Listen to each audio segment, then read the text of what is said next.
Oh, welcome to everybody hopping onto the live stream here on Kentucky Futurity Sunday from the Red Mile. Edison Hatter, joined by Mike Rabosi. I'm on site here at the Red Mile. Mike joining us remotely. We're going to have a lot of other guests in and out throughout the day. We're looking forward to a great afternoon, thanks to In the Money Media, of course, as well as the U.S. Trotting Association for their sponsorship of the show, and the Red Mile here for putting on a great day of racing this Sunday. Mike, we are 8 races into the 12 race card. We got a big guaranteed $20,000 pick 4 pool that comes up starting with the 9th race, and both futurities, the Philly Futurity in race 10, the Kentucky Futurity in race 12, the final leg of the Trotting Triple Crown. This is a great, great day of racing in our sport. Always a great day. We're excited for the last leg of that Trotting Triple Crown, and it's been a fun season. Carl, certainly had a wonderful season. 9 wins from 11 starts. Won the Hambletonian. He's been hanging out in Kentucky, just picking off big purse races. But he's on the second tier here this year. So for the Kentucky Futurity, we'll see what happens there. I think that there's horses lined up that can certainly take him on. This is really fun, though. Really fun. It looks like a beautiful day in Lexington. And lots of stars out here. Great horses in our sport, and we're going to talk about it. It's going to be fun. Yeah, first time for me ever here in Lexington. Obviously had a great day at Keeneland yesterday. Great first day here at the Red Mile. My understanding, though, is early October is not always necessarily this warm. We are into the 80s, so that's maybe a good thing, maybe a bad thing. I don't know. I guess temperature makes it warmer. Maybe a chance more so for world records. I don't know. Thomas Fenton joined us. Thomas, what do you think? You're here too. What do you think today so far? It's been amazing. Good times, good sport. Just looking forward to the big races with Futurity for fillies and Futurity for the colts. So the track is fast, and we see many horses with no shoes wins. Well, Mike, I guess with whatever time we have until this 9th race goes, we should really prepare for this $20,000 guaranteed pick 4. So let's hop into it, and if guests join us, we'll jump them into this conversation too. Race 9, Sylvia Hanover. What do we do with her? Let's start there. Is she a single to start this pick 4, or do we try to beat her? Single for me. She is the most class. She gets away from Twinbee Joe Fresh. She certainly loves this racetrack. Was stellar here last year. She was able to beat Twinbee Joe Fresh here at this racetrack last year. I do think that she sets up well for this race. There's really, I don't know. I don't really see much challenging her. She's supposed to win, and I wouldn't waste a lot of equity trying to beat her. Yeah, Thomas, I see it the same way. I think a lot of people do really here to start the sequence, but it seems like Sylvia's going to be awfully tough to beat. Yeah, I'm single on her on the pick 5 and the pick 4. So it's always been naughty. She's fast, but the big track benefits Sylvia. We don't use any more minutes on Sylvia. It's a grand slam. All right. Well, if Ray Catolo, who's always the contrarian of our group, agrees Sylvia Hanover is a single in this late pick 4, then we will for sure waste no more time and turn the page. Ray? The only thing I'll say is, as Oak Grove's guy, my heart is with Yankee B something, who's trying the big gals inside of this race. She was a 3-year-old filly taking on older mares over that track last year, and then even this year she was able to pull a couple of upsets inside of the filly and mare preferred.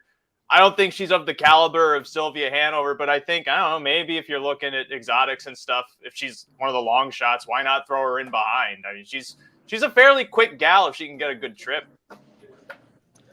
Well, race 10. All right, Kevin's there. Kevin, we know, is a chalk eater, so Kevin's singling Sylvia. We don't even need to discuss this with him. Kevin can just start us into the 10th race. Now, race 10, the Philly Futurity. I think a lot of people agree this is a tricky race, Kevin. Maybe one where we want to go deeper in this late pick 4. Yeah, I'm thinking about going deep. There's a lot of very good fillies in this race. Centering around a couple of the inside making. Whose dog is barking? That would be my dog was actually trying to speak for Kevin because he started mouthing. Oh, should I let do I not need to speak? No, man, I should probably let the dog out. Finally, we can answer the question of that damn song that's been singing for like 20 years. But you can go on what you're saying, Kevin. Oh, yeah, thank you. We could also throw in Buy Around. Obviously, she raced well last time, and I'm not going to leave Allegiant off my ticket. And I know that I could be throwing her in, but I thought she raced very well last time. A little bit of a shuffle. She's closing late on Date Night Hanover, who I know was wrapped up, but it's going to be tricky with Pope. Those are 3. Warren Michelle, obviously, a big question mark, and then you have Date Night Hanover. So if we're looking at pick 4s, maybe a 2, throw in 7, and see if we can spread and get a price home.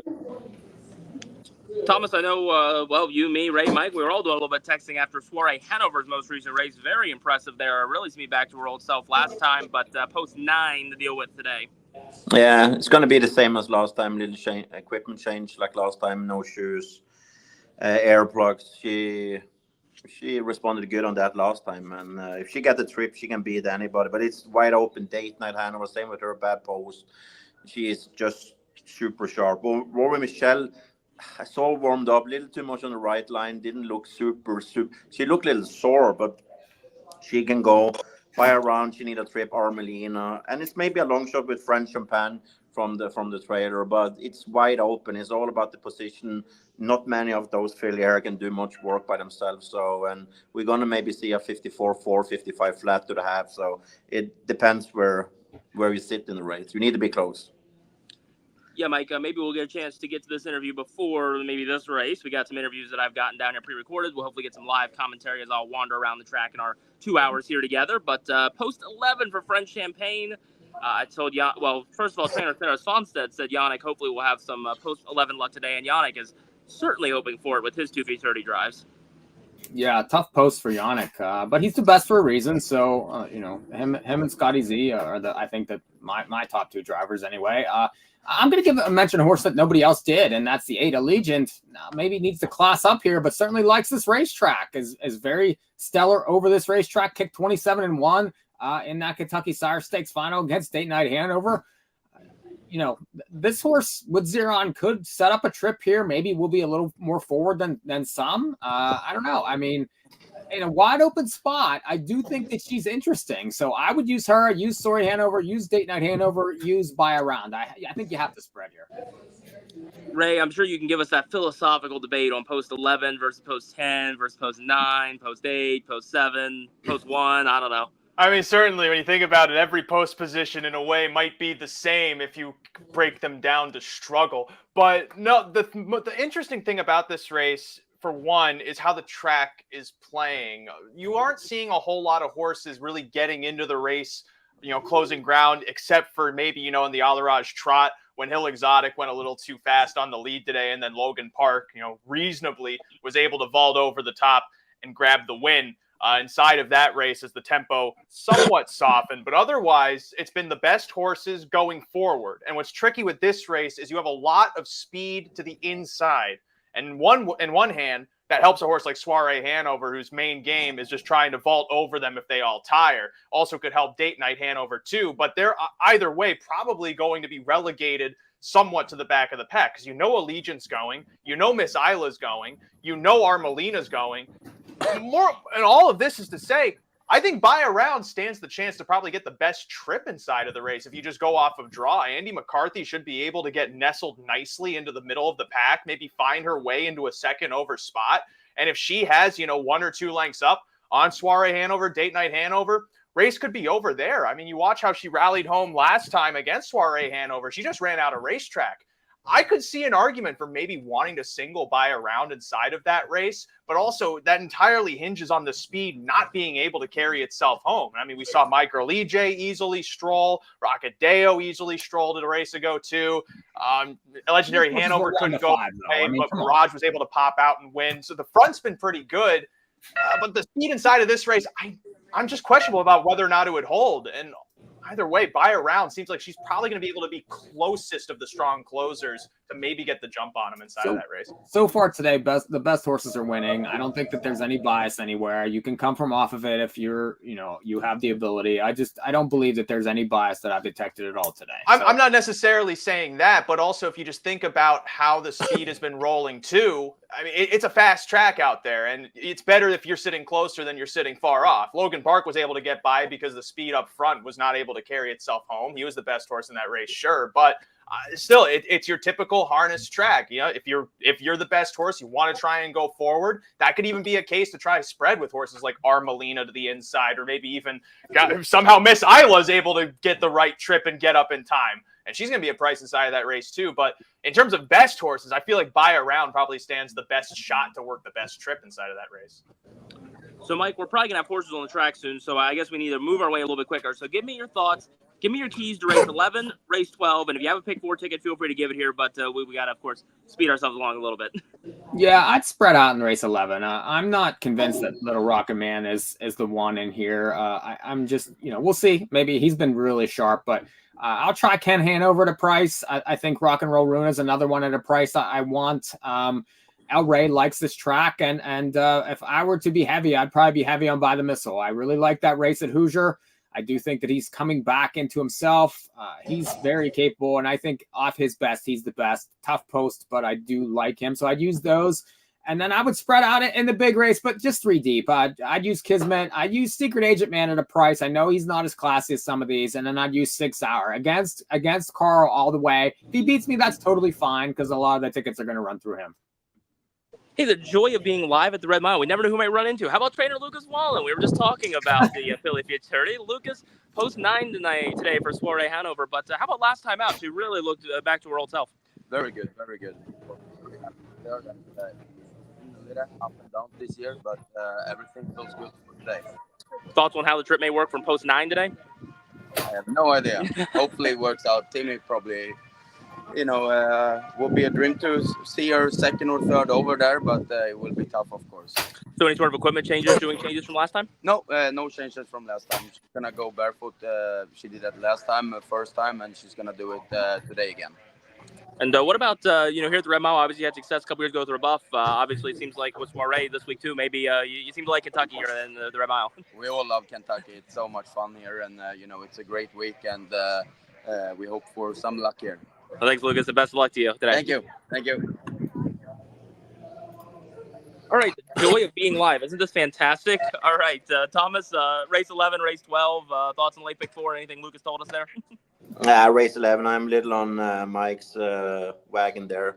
With the value play on Ken Hanover, I think Little Rocket Man and a Bucket Bat and by the Missile is the best horse, but coming back from an injury, I think Yanni going to gun out. A Bucket Bat and Little Rocket Man is the 2 other horses, and I will have price on Ken Hanover. I love that horse in the Futurity. I think Highland Kismet jogs home, but I'm not the biggest fan of Bob McClure as a driver on a big circus. That's the only worry that I have. Behind there, I think 6 Hour is coming into this race good, and I really love that horse. Tony Adams is the value play. I don't gonna have many dollars on call from that post, and in my opinion, he's been looked a little tired since the Hambo. So Highland Kismet, and then you have the other guys. So we do have horses on the track, I believe, for the 9th. So Kevin, give us your thoughts. Race 11, race 12 in the pick 4 ticket, and then whatever time's left, Ray can blab up until the gate, and he'll still be giving us pick 4 tickets after they're already off in the pick. Race 11,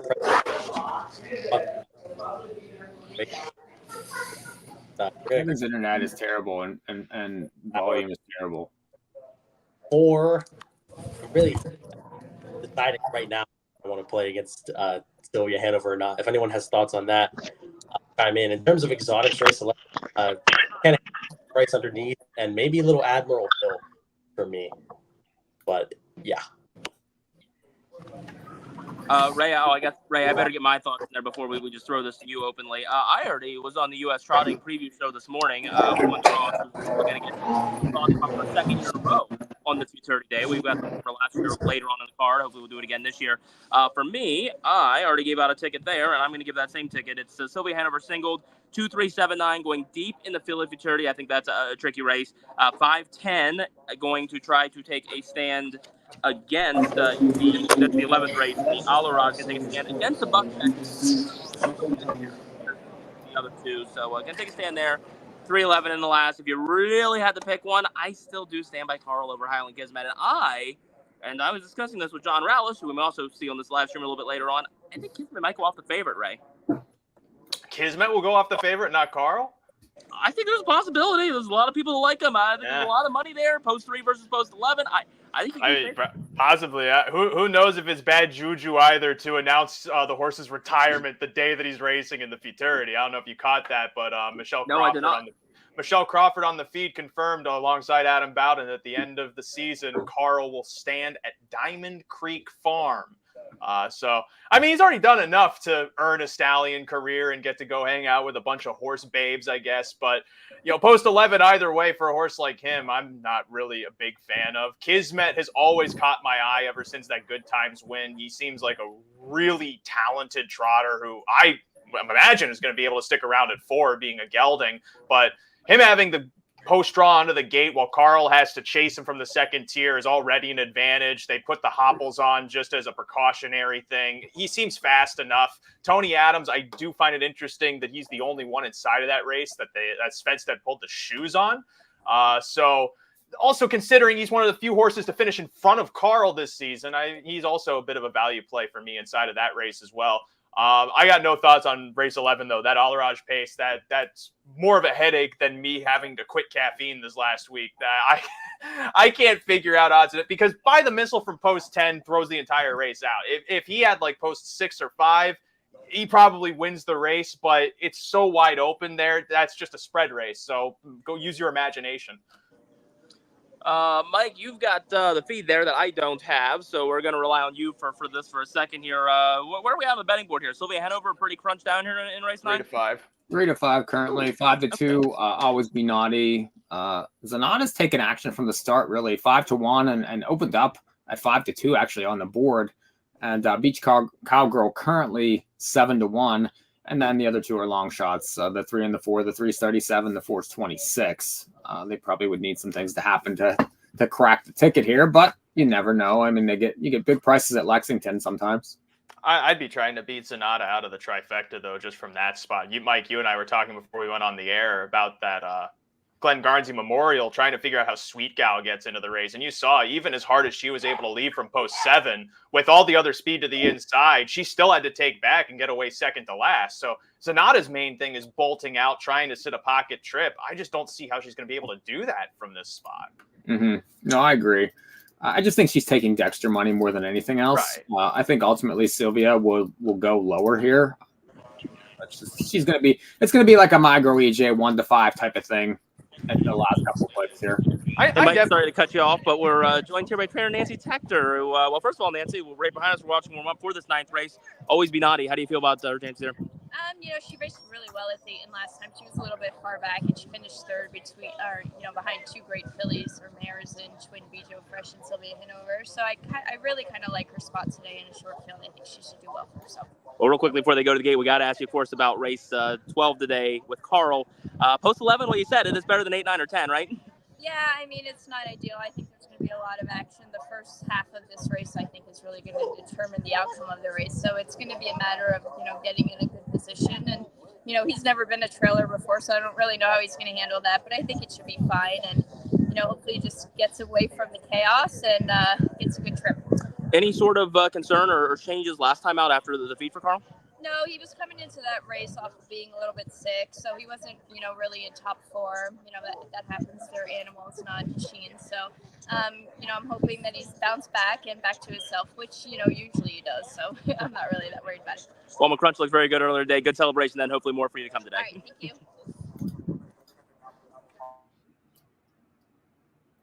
That was nice there. And on track, so picking up nice interviews, and we got Nancy Tactor, we got Lucas Wallen, rolling the gate now currently for race number 9.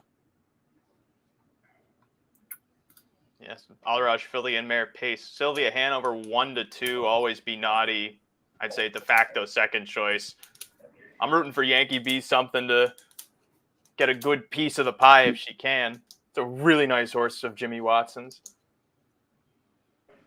37 to 1. It would help if she'd make the gate, though. Yeah. Did we get the Regatola race call, or what are we on? I mean, there they go. They're off, but also I have to take notes. And Zanata was able to get out there. That's surprising. Why did Bob not leave with Sylvia at all to the first turn? What's Bob? That's surprising. So Zanata gets the lead over Beach Cowgirl. Always Be Naughty lands in 3rd. Sylvia Hanover trailing her 4th. The Yankee Be Something away 5th. And then Sweet Amira 6th is now on the move. Goes Always Be Naughty from 3rd past the first quarter. 26 and 2.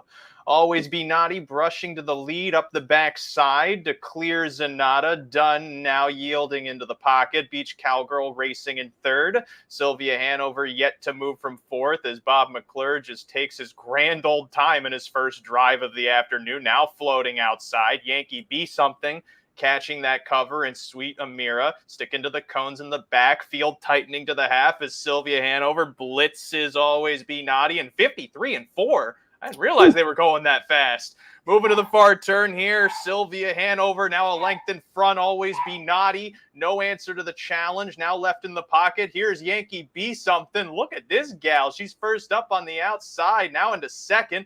On her back, Beach Cowgirl. Zanata shuffled to second to last. Sweet Amira trailing. 3/4 here. Sylvia Hanover 2 in front of Always Be Naughty. Yankee Be Something leveling off as Beach Cowgirls 3 wide off 3/4 and 1:21-1. Sylvia Hanover drifting off the cones. She's lonely on the lead. Always Be Naughty to the inside trying to gain, but Bob's keeping Sylvia to task, and she's what, 1-9? Who cares? She's won it.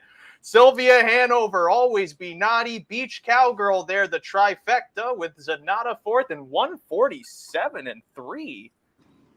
Sylvia Hanover Connections right behind me. So to be fair, I still could not see the track from where I am, but their excitement, I think, tells me all I need to know along with Ray's call there. Yeah, hopefully, speaking of which, and I guess we're going to let Mike take charge here for a little bit soon. I'm going to go try to catch Bob McClure coming off the track. He should be happy after that winning drive. I will say I always like standing by the rail. You can hear the drivers. Bob was yelling at Sylvia there past me at least, but looked pretty confident and pretty far leaning back in the sulky, waiting for that win photo.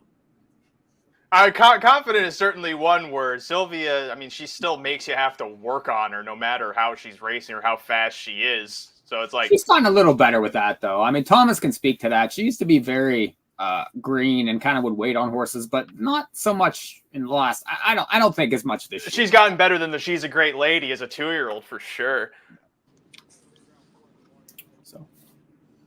I forget that in that race, she got the lead and then took back and then went back for the lead because she just, I don't even remember how that trip worked. It was just crazy.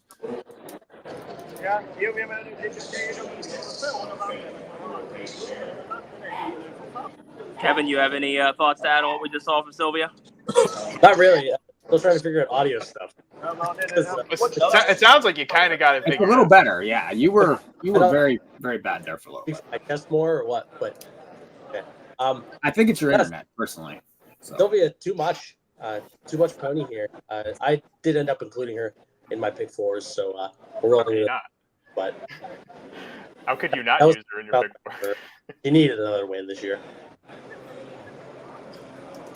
Thomas, what's the vibe out on the track there? Like pretty good buzz around?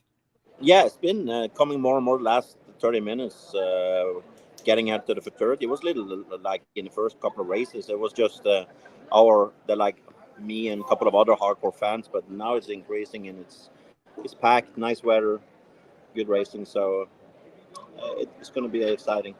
Oh, yeah, they just showed the grandstand. I wonder if we'll see Thomas. They're showing the grandstand on the feed. He's going to wave.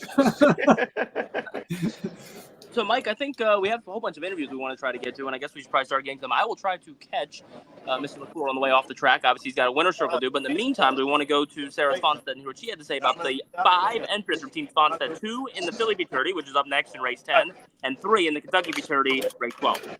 Let's do that right now, actually. There's Sarah Sponstead, the Team Sponstead with 5 entries in the Futurities this year. Sarah, start with the Philly Futurity. The 7, Rory Michelle, the Hambletonian Oaks champion. How's she coming into the race? I'm very happy with her. She has been training good and had a little bit of a break, but had a good training in the beginning of the week, so she's ready to race.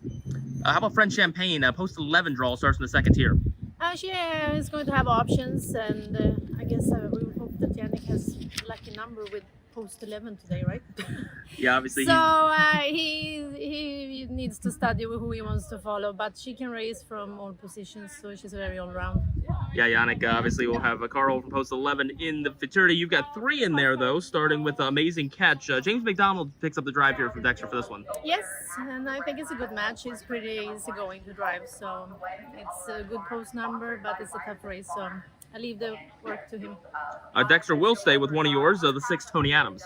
Yes, and he have been racing tremendous every start, and it's like a car to drive. So I'm very excited to see him today. And as of right now, he's going to race barefoot. How about the 7 Mr. Bluebird? Not as good as the rest of the crew here, but I have stepped up the last 2 starts. So who knows? Maybe we have a long shot coming today.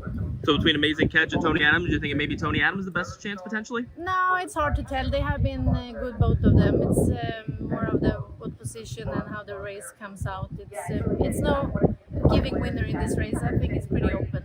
And showing wise, you said Tony Adams barefoot. Anything else to report on the other 4? No, everything else is the same as they have been doing before. Well, thanks, Sarah. Best of luck today. Thank you. That was Sarah Sponstead there, brought to you by Edison Hatter earlier today, talking about some of the Sponstead entrants coming up in the big races. And how are you looking over there now as far as maybe catching an interview with Soviet connections? Yeah, so we know we've got Dexter and Yannick. We've already pre-recorded those earlier today, so we'll catch those 2 discussing the Futurity and the Philly Futurity. And we are awaiting. I think Sylvia is headed to the winner's circle right now, so she's still in there, I believe, or. I have not seen them come off the track yet. I am right, by the way, by the gap where they enter the track, so can't get by me without leaving. So, and I believe I hear maybe Hollywood Hayden getting ready to interview right now. He might even have Bob McClure down there. So I'm going to go on and slip out, let you and Thomas and whoever else is with us here chat a little bit, maybe about the Philly Futurity coming up, and maybe Nancy's comments as well. I believe she said in there Carl maybe sick a little bit last time out, and that not too much concern, though, coming into today. And yeah, I mean, obviously post 11 is not ideal, but it could be worse, it would seem. And we'll see what Bob McClure thinks about Highland Kismet, who likely Carl's potentially biggest rival. I'll try to interrupt you all not too badly when I hopefully grab him. Well, Thomas mentioned that he thought maybe Carl wasn't looking quite the same as he was. You're certainly, as a horseman, the best judge of that, especially on this panel. So talk about what you've seen and what your thoughts are. He raced. You remember when he qualified to Futurity, he go 54 in the qualifier, and the fast miles were on the horses and the shipping like that. And when he won the Hambo, he was not on his A game. You remember the week race before that, the French Kronos was close to him, and we starting try to go against him, and he won the Hambo without being super, and he got a nice trip. Then he got beaten here by Travis Alexander's horse, and he will also get beat by Secret 80 Man if he didn't make a break. And he had a little, for me, he was on his top before the Hambo, body wise, he's a little more like a thoroughbred in the body, almost a little too skinny in my opinion, especially now now they're warming up on damn good time. Doesn't look good at all. He looks damn good time. Hey, Thomas, sorry to cut you off here, but we do have driver Bob McClure real quick. We'll let him get back to his workout. First of all, Bob, congratulations. Sylvia, talk a little bit through the trip there. I got away fourth and then able to take over for the half. Yeah, I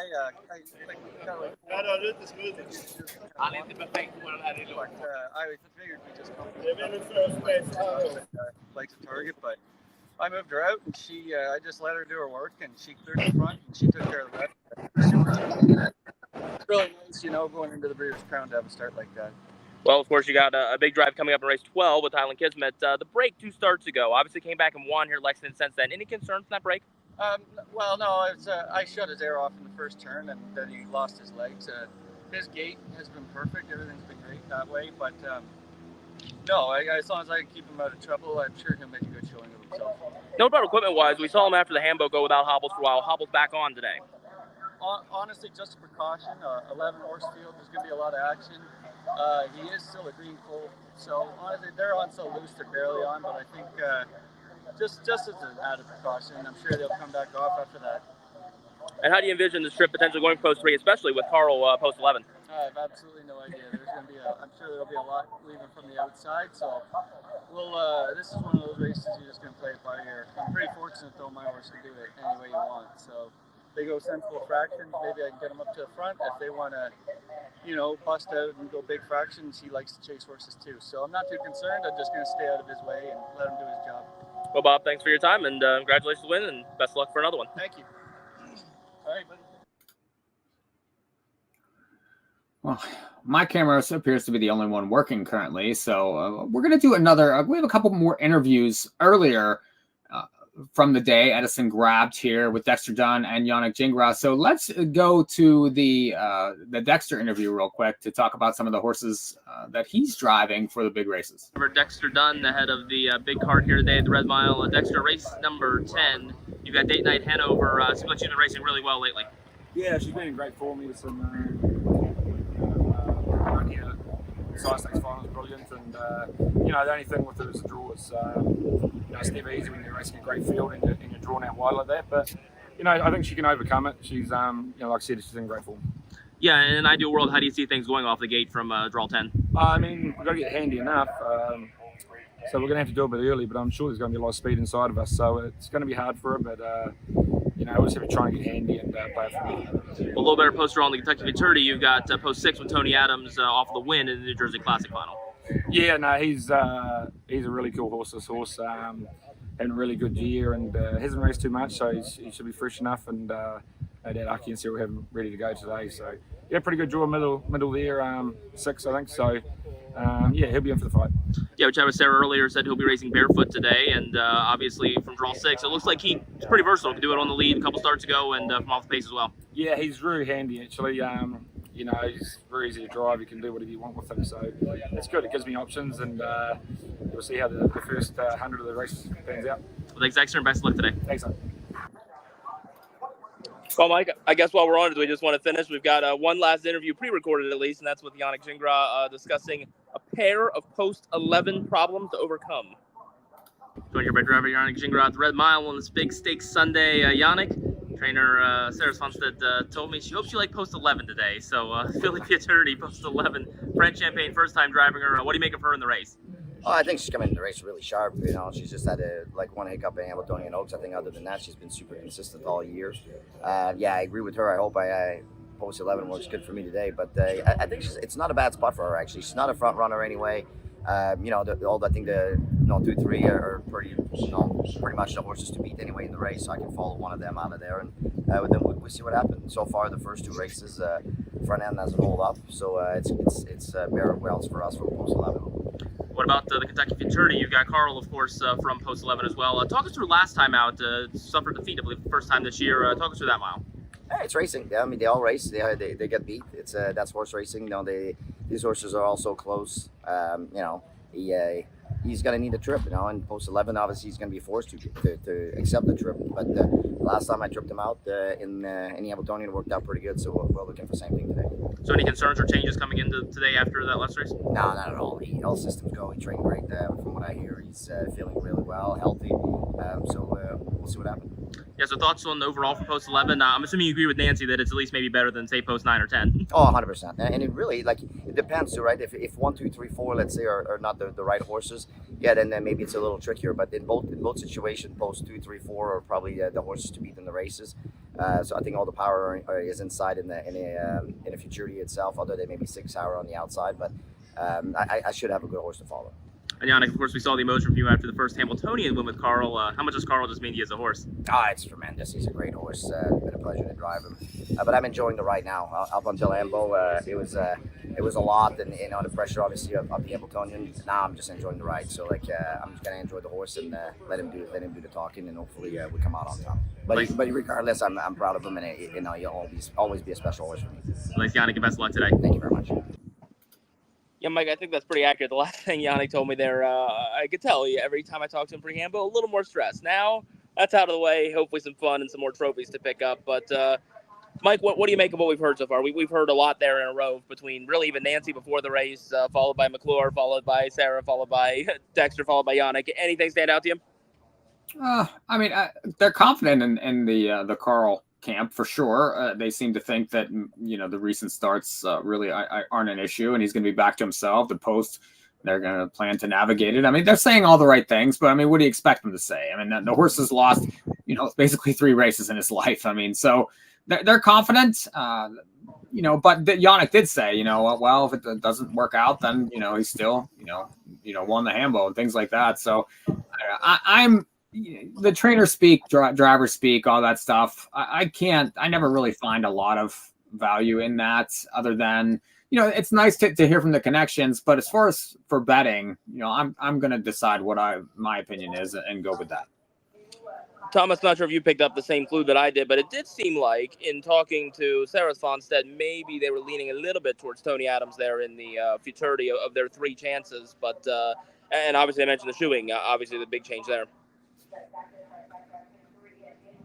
The whole year, but the last 5 weeks he's been super hot, and Tony Adams been super sharp. I think he is surely the best from Sunset Barn. Mr. Bluebird is just okay, and amazing catch. He can surprise if you get a nice trip, but Tony Adams, he is fast. You can leave, he don't pull. You can drive him like a car, so it's very easy to handle around the track there. So I saw a nice warm up in 6 hours. The damping time didn't look good. Kevin, for you, anything you gather out of everything we've heard in the last 15 minutes? Not really. Kind of feel bad for Yannick. I do feel bad for Yannick because it just seems like Nancy draws so bad all the time, and he's stuck driving the horses. So he's never stuck driving horses, though. He drives some amazing horses, and it's going to be interesting. I was a big fan of French Champagne and her latest, and we'll see what kind of trip he can navigate with her from that second-tier spot. It's just going to be very interesting as we come on the stretch here on this big day. All right, J.D. Varnell is joining us on social media. With Sylvia Hanover's win, does it put her back in the O'Brien picture for aged mare pacer of the year with Silver Label and Tells on a roll? Well, Sylvia does have a couple Grand Circuit wins. Those definitely have to be worth something, right, Kevin? I think Silver Label is going to win that. Just to not even thinking about it, that's off the dome. If I thought about it more, maybe I'd have a different opinion, but I think Silver Label's been huge this year, and she deserves that distinction. Yeah, I'm trying not to think too far ahead on that because obviously I have votes in the Dan Patch Awards, not the O'Briens, but still I don't want to speak too soon without even thinking about this. But I would think so. Well, I guess Silver Label's had a good year. Yeah, I don't know, Mike. You follow this stuff day to day. What do you think? Well, we'll see what happens in the last couple weeks of the season. I mean, Bob was talking Breeders' Crown there, so that's going to be very important. I do think if she excels there, that yes, that she very much so is in the O'Brien picture, and with her racing at the top level all year long, and Silver Label really hasn't, is mostly racing overnights currently. So I do think Sylvia certainly is in the picture for age pacer of the year, mare pacer, obviously. Well, Mike, I'm going to go and turn the reins to you. I'm going to go prepare. After this race, 10th race, we're going to get a couple of interviews, a couple of thoughts. Going to walk over, and, the joy of Lexington, you never know who you run into. So I'll pop in here whenever I come up with some connections. But before I leave, in case I'm not back before the race, Kentucky Futurity on top, I would go with the 7th Warwick Michelle, the Hamilton Oaks winner. Obviously, Sarah Thompson, things about her. I think post 7, not maybe ideal, but I think she'll be able to get out there. I think she's on top for me, but the 9 Florida Hanover, I think could be a bit of price underneath. Post 9, again, not ideal, but obviously we saw what she did last time. We heard from Colin. I think a chance there. 2 Armelina, the 3 buy around. I'm really against Date Night Hanover post 10, to be totally honest. Now, Team Melander has moved their base of operations here to Kentucky, so it does seem like those horses have raced better here. Someone was saying, obviously, with these horses now stabled here, being closer to home. So maybe something to take note of, but again, I'm going to try to beat her out of my tickets. 7, 9, 2, 3 for me, as they are coming on the track, Mike, here for this 10th race. So currently, Armelina 2-1, 5-2 on the board here. The favorites in this 11-horse field, Date Night Hanover 3-1, by around 5-1, Allegiant 11-1, Warm Michelle 3-1, Thomas, Hanover 9-1. She could be the value here, despite the post. Yeah, she definitely can be the value. I was expecting maybe 5-6-1. Yeah, I mean, she's going to have to set up a trip here, but this could be a scramble. Yeah. It's so bad 100 right now. So back by around 5-1. It's like I didn't expect Armelina to be one of the post-time favorites, but yeah, there is only 4,400 in the pool right now. So. Yeah, Kevin, for Armelina to be the favorite here. Interesting. I mean, definitely speedy. She's had a sharp year. She's made almost 500,000, but This is a different spot for her. She was fifth in the Hambo Oaks final. She was 7-1 in that spot. Definitely moves inside off that Elegant Image final up at Woodbine Mohawk. What's your take on the race here? I didn't really like Armelina leading up to the Hambo. I think she just won her elimination because kind of had to win, right? And like all the sort of the bigger names were in the other two Hambo Oaks elims, and then you got to the Hambo final, and she was, I think, a fair 7-1, right? Like I think that was a fair price on her, and I thought a 6-1 morning line was a fair price on her, but you see her taking all the early money right now, 5-2. Mike, as you said, a scramble is probably a great way to describe this because you have horses who are going to fire from the outside. Warwi Michelle, I think if she's ready or not, Aki's going to blast her and try and get her in a good position. Allegiant, I mentioned her earlier, but I think I cut out, and I used her in my pick 4. I thought she raced very well despite Date Night Hanover being wrapped up late. I thought she raced very well on the end of it after that little shuffle that she took. Finished second. She's going to be gunning for Zeron.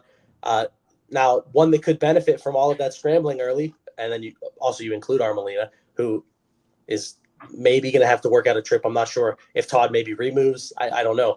But Soiree Hanover is one that could benefit. And then you're looking at outside horses that are going to work from the outside. Soiree Hanover. Maybe Dexter just floats out Date Night Hanover. So you're going to be looking at the outside, I think, real quick. Whenever that first move starts, you're going to be looking real quick at who's maybe a second over, who can really capitalize off the pace that could get set here in this race. But betting board wide open as expected. This is a very, very good race and one that could blow up this pick 4 if an unexpected horse comes in. Well, Thomas, what do you think of the price on Date Night Hanover? I mean, as sharp as that horse has been, really loves this racetrack here. Seemed to be able to win with any trip. I would expect an early move from Dexter. What's your thoughts there? 3-1. Yeah, it's like almost like where she should be from that post. I think she is the sharpest horse in the. You need to close your eyes when she warm up and do the post, but she is not super good to look at when slow speed, but she's a gamer, and when it's time to race, she is there. I'm a little like she never been a good leader, so. That's the question mark, but I think we will see some crazy fraction.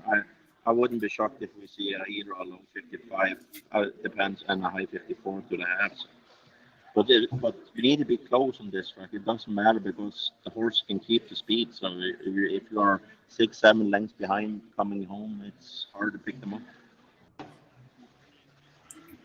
What kind of trip do you think Warwi Michelle gets in the race? She's obviously had a fantastic year. Also, has been from off the pace though in her last couple. Has certainly missed a little time. Not a big deal for that barn necessarily, but right now 7-2 on the board. Money really going a bunch of different places. I think Aki's going to be aggressive because Miss LA, she needs a trip. And I think he tried to be, because he don't want to have Allegiance or Date Night and those kind of horses in front of him. I think Aki's going to be very aggressive. No shoes. And when Aki have no shoes, he drive like he have the best horse. I wouldn't be shocked if we see coming up to after the quarter pole in the front, and he's just going to go and take no prisoner. Well, JD Varnell checking in here, and he mentioned a horse that Kevin and I both like, and that's Allegiant for Scotty Z. I think this horse certainly likes this Lexington racetrack. Hasn't necessarily classed up to some of these top levels here, but the racetrack is a little bit the great equalizer here for this one. 13-1 on the board, and Scotty Z. I thought a little bit of value certainly could spice some exotics up here, Kevin. Yeah, I think she almost feels like a must-use at that price in exotics. But then you talk about other horses that feel like must-uses. I think 7-1 on French Champagne. I know she was good last time, but from the second tier, I almost feel like that's way too low on her. I would expect at least double digits, maybe as the gates rolling in that last flash. I really don't mind Allegiant in here. I like I said, I thought she raced well in her latest, and that Zero is going to be blasting. I think she has a chance to pick up a big piece here. And maybe even if she's able to sneak up the inside potentially, hey, you could be looking at a nice priced winner here with Allegiant. I agree with Thomas. I think Warwi Michelle sends with Aki. I know we were texting back and forth about Warwi Michelle whenever she raced in the Delmonica Hanover at Pocono. and how she was going to get an aggressive drive. And then I forget why he wasn't driving her. But then J-Mac picked up the drive and drove her aggressively, and she cruised. So I think she almost needs to be set in this spot. Yeah, this is a different kind of race though here, and yeah, there could be lots of action, lots of early moves. Certainly, the public has no clue who's winning because you have several horses here: the 2, the 3, the 7, the 10, all between 3 to 1 and 4.5 to 1. So that says that that's a wide open board. If you're interested in long shots, they're certainly out here too. The 1, the 4, the 5, the 6, all 30 to 1 and higher. And then you have that in between, the 8 and the 9, 12 to 1, 9 to 1, the 11, 7 to 1. So plenty of opportunity here. Let's see, what do we start? There's, I think, a pick 3 to finish up here. Actually, no, that's wrong. No pick 3 here. Oh, no. Yeah. No. Yeah, there is a pick 3. Oh, is it? Yeah. For some reason, I'm not seeing it on my thing, but okay. Gate getting ready to roll. Wings are open. And last check of the board. By around now the favorite, 5 to 2. Andrew McCarthy. Armelina still taking that money there. 9 to 2 currently on the board. Date Night Hanover 3 to 1. War Move Michelle 7 to 2. And we need Ray. Where's Ray to call the race whenever we need him? Last flash is going to be very telling here, I think, for betting. So obviously we can't use the feed here because Roberts doesn't like those sorts of things, but we'll give you an idea of what's going on in the race because they are off now.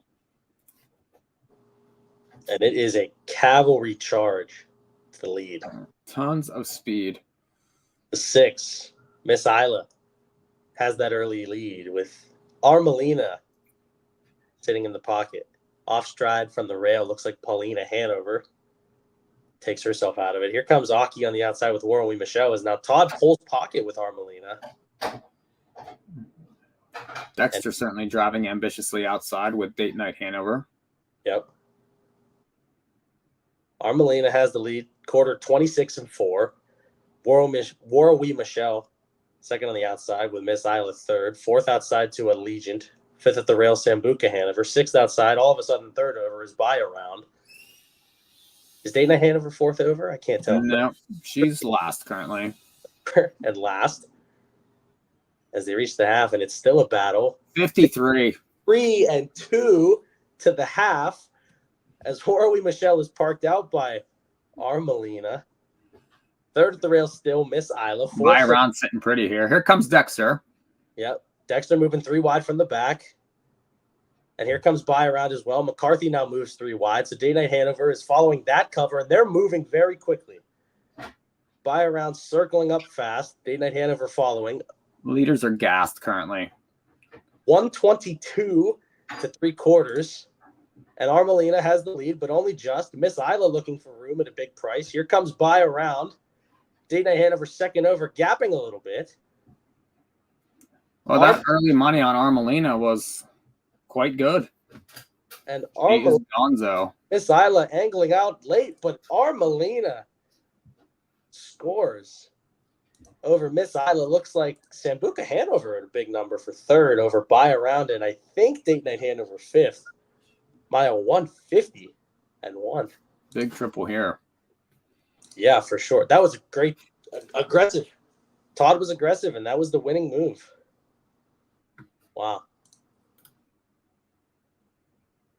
I really did not expect her to hold that at all. 265. No, it looked like that they were gassed coming off the turn, but I guess everyone was tired from chasing. It was a battle-tested 53 and 2. Huge mile by Armelina. Really, horse took money the whole way, so somebody was in here. Dexter was wide the whole way. Really, never saw the pylons. Had to come from last. Really flattened out there. Yeah, but by around a little disappointing. Certainly was. You would think the way that the track set up, the race set up, that she would have been good, but she was not. Yeah. I thought so too. And when I first saw her coming, she really caught the eye, and she looked like she may have been going right by. It's 265-310. Edison jumping back in here with Johnny R. Yeah, we got John Rallis with us. John told us the 3 was going to win this race. I said the 7. So, well, John beat me at least, so there's that. But, John, while we're here, Armelina, how good of an effort was that? Oh, yeah, I mean, I was just saying on air just before they went on the wire that, I mean, I just didn't know she was maybe deep enough to go this kind of mile with all the pressure, but she certainly handled it. Her gate speed was going to, how handy she is really going to bode well for her. Today it really showed. We saw our Duchess take some early action. Obviously, John Boone, Shane trainee, put forth a really good effort. We saw Armelina take some early action here in this maturity. So John Boone, Shane trainees put forth a pretty good effort here. Both fillies, one as a freshman, one as a sophomore. But really, really nice filly. It's just that she found another gear to fend off some really, really good ones who love to chase horses late in the mile. So that was a really good effort. Obviously, I'm not surprised she won. I'm just surprised in the manner in which she did it. This is a very random question, but are you Formula One fan? You follow a lot of sports? I am not a big F1 fan. Oh, that's a shame. Because, before the race, there's like that dude that wanders around the grid and does all these interviews. I'm realizing that's what I feel like today. I'm just wandering this grid oh, hey, there's Nancy Taxi, there's Lucas Wall, and there's John Rallis. We'll get Gabe Pruitt next. But your first time in Kentucky, like mine, here this weekend, what have been impressions of the Red Mile and obviously the big weekend of racing down here during the Grand Circuit? You could never get tired of sitting here in the grandstand watching races. The racing's remarkable. I mean, it doesn't matter if you're watching the $10,000 claimers. It's just such a really nice spot by the rail. Yeah, we got to get a look at this. This is a beautiful spot behind us here. It's fantastic. The nightlife is incredible, too. I mean, this is a great Lexington's a great city. Kentucky's a great state. I really enjoyed it. I'm looking forward to coming back. It's going to be a long ride back home, but definitely a fun week. It's been awesome, Edison. I mean, I'm going to be back next year. I don't know how you. Turns out if I don't blur the background, it makes it look cooler behind me. But yeah, this is a fantastic year from the grandstand for sure. So, John, before we let you go, we of course got to ask about the big race today, race 12, the Kentucky Futurity. And now, come on, we've had Robert Reed Jr. on, and we've had Garnett Barnesdale on the past to tell us all about Warwick is the best horse ever. I know you're about to give us a Canadian horse, so just do it. Yeah, I think Mike knows where I'm going to go. Highland Kismet. I mean, to me, he's like an airplane. I was honestly in shock, in awe, from his first qualifier. When Mark Etzel sat behind him, I texted him right away and said, Mark, where have you been hiding this? This thing is an airplane. And he's really looked the part. His progression, I don't think I've ever seen a horse progress as quickly to the level that he is, like a Highland Kismet. Because, I mean, he didn't race at 2. He could barely trot the turns when Mark first caught him in his barn. And just his progression is pretty remarkable. And he's obviously supposed to big miles, but you want to get a big one, right, against all the top ones. It didn't work out in the Canadian Trotting Classic, but some of the top ones forego that. Here you got the best of the best, the spotlight. You want to get it done, but I'm sure Mike's not surprised to hear that. John, sorry, actually, I lied. One more question for you, just because somebody asked us a Canadian-like question. You probably can answer for us. With Sylvia Hanover's win today, does this put her back into the O'Brien picture for aged mare pacer with Silver Label and Tells on a roll? I think obviously you need minimum 3 starts in Canada, which Sylvia Joe Fresh does have, though. So given that she's won all the marquee races, I do think that despite Sylvia Hanover's success over the last 2 years in the body of work, I do think that you're looking at what she's done in terms of the big races in Canada. I think you do have to give the edge to a mare like Sylvia Joe Fresh. We've seen other American horses win the O'Brien Awards despite the lack of starts, but she just fits that criteria, and she's done great things, stakes records, you name it, in those limited starts. So for me, I think that you have to really consider her as the O'Brien nominee or the finalist for H Pacing Mare, because truth be told, she's the favorite for Horse of the Year right now anyways. And you are one of those voters that will decide the O'Briens, correct?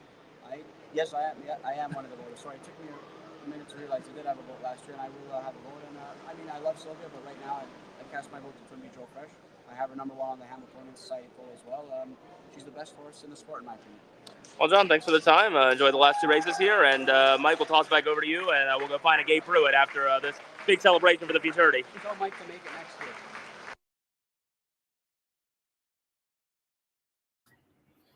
Mikey P back here with Kevin Plaucha, and Thomas had to run to the paddock. He's obviously on site at the Red Mile, and Edison chasing down some interviews for us. Kevin, quite the result there. We set a scramble, certainly ended up a scramble there on the racetrack, but Armelina took plenty of money the entire way, and the board definitely talked late. That horse raced very well up close. 5-1 winner over Miss Isla, 42-1 second. Sambuca Hanover, 60-1 third. Curious to see what this trifecta pays. It should be up here in a second. Yeah, and Sambuca raced well in her latest against Date Night. I didn't think she was a price chance. I liked her in her races in PA a little bit earlier, like last month. But did not expect that. Wow. Dollar trifecta, 3,097. Yeah.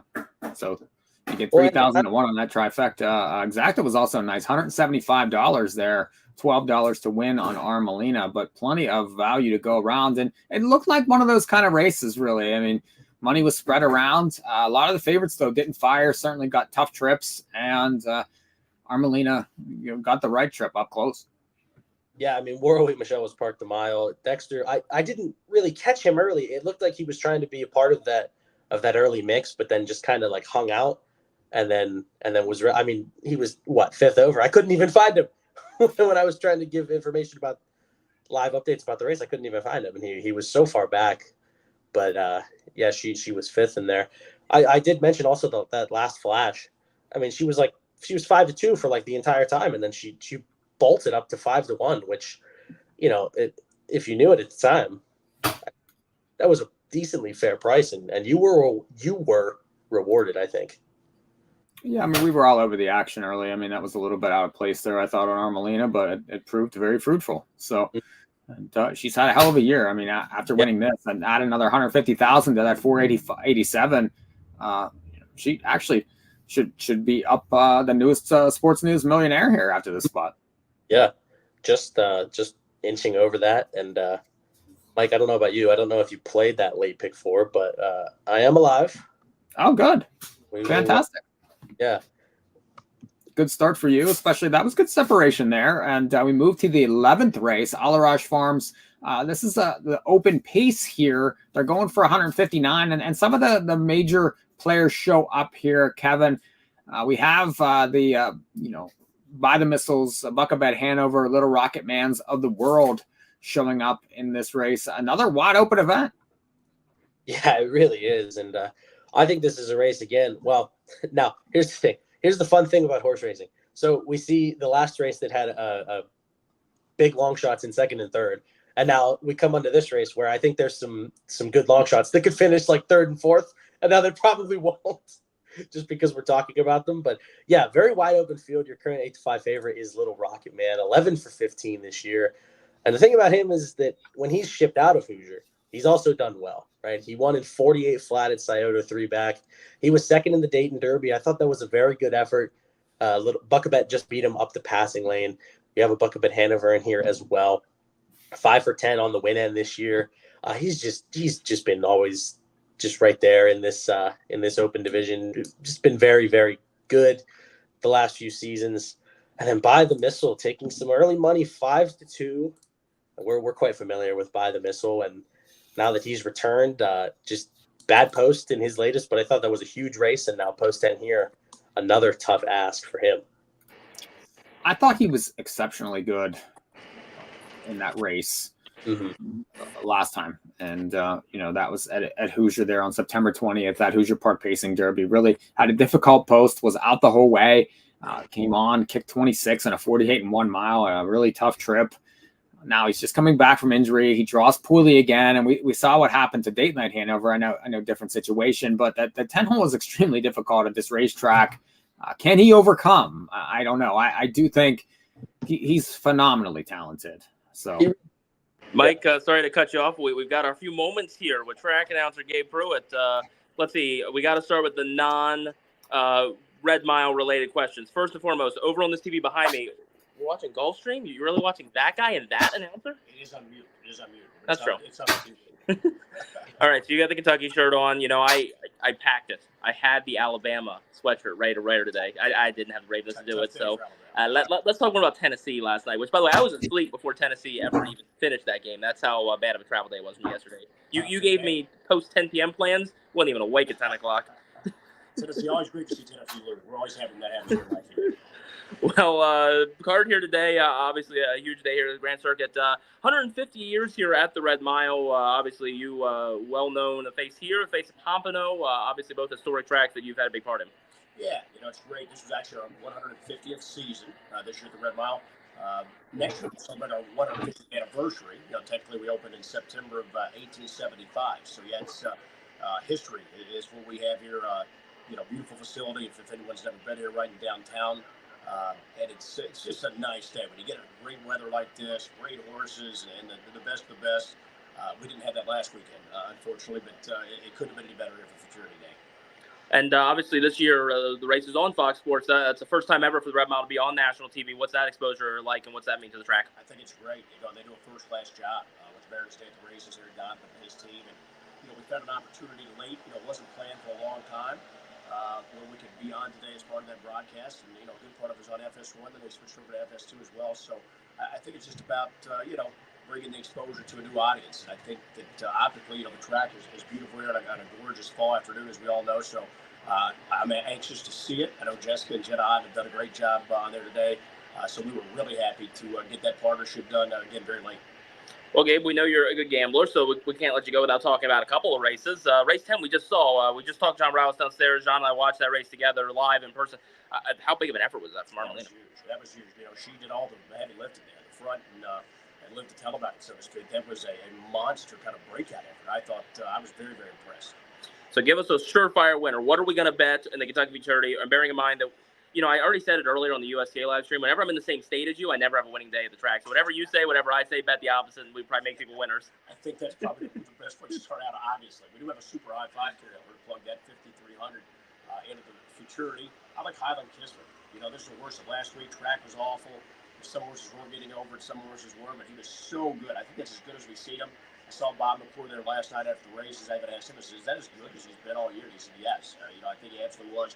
He seemed very confident, very happy heading into today. So that's sort of my top pick there. I mean, Carl, obviously the one to beat, but I have a second tier, and he's going to be short price. So I think Highland Kismet is going to take a little steam. He's 3-1 the morning line.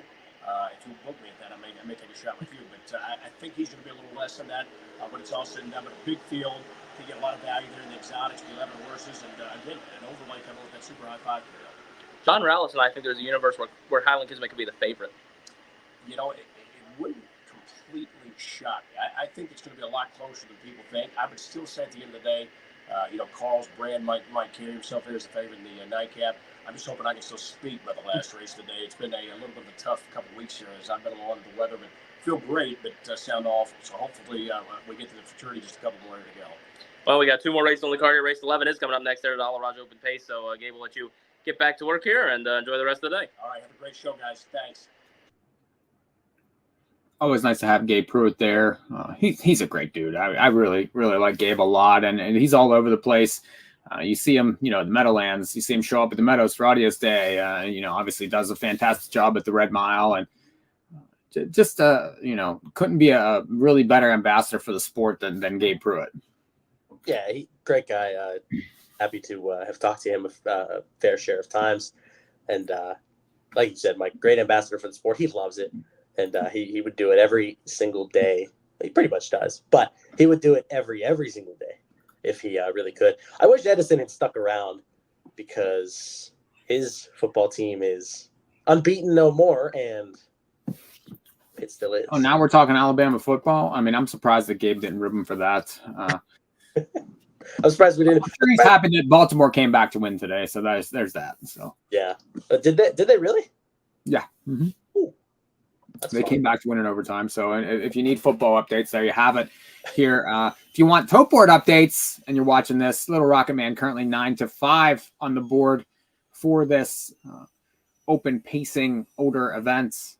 Some of the big boys here. Buckabat Hanover, certainly having another nice year. By the Missile back from injury, 2-1 right now. So a lot of people saw what I saw. Can he overcome this outside post, Kevin?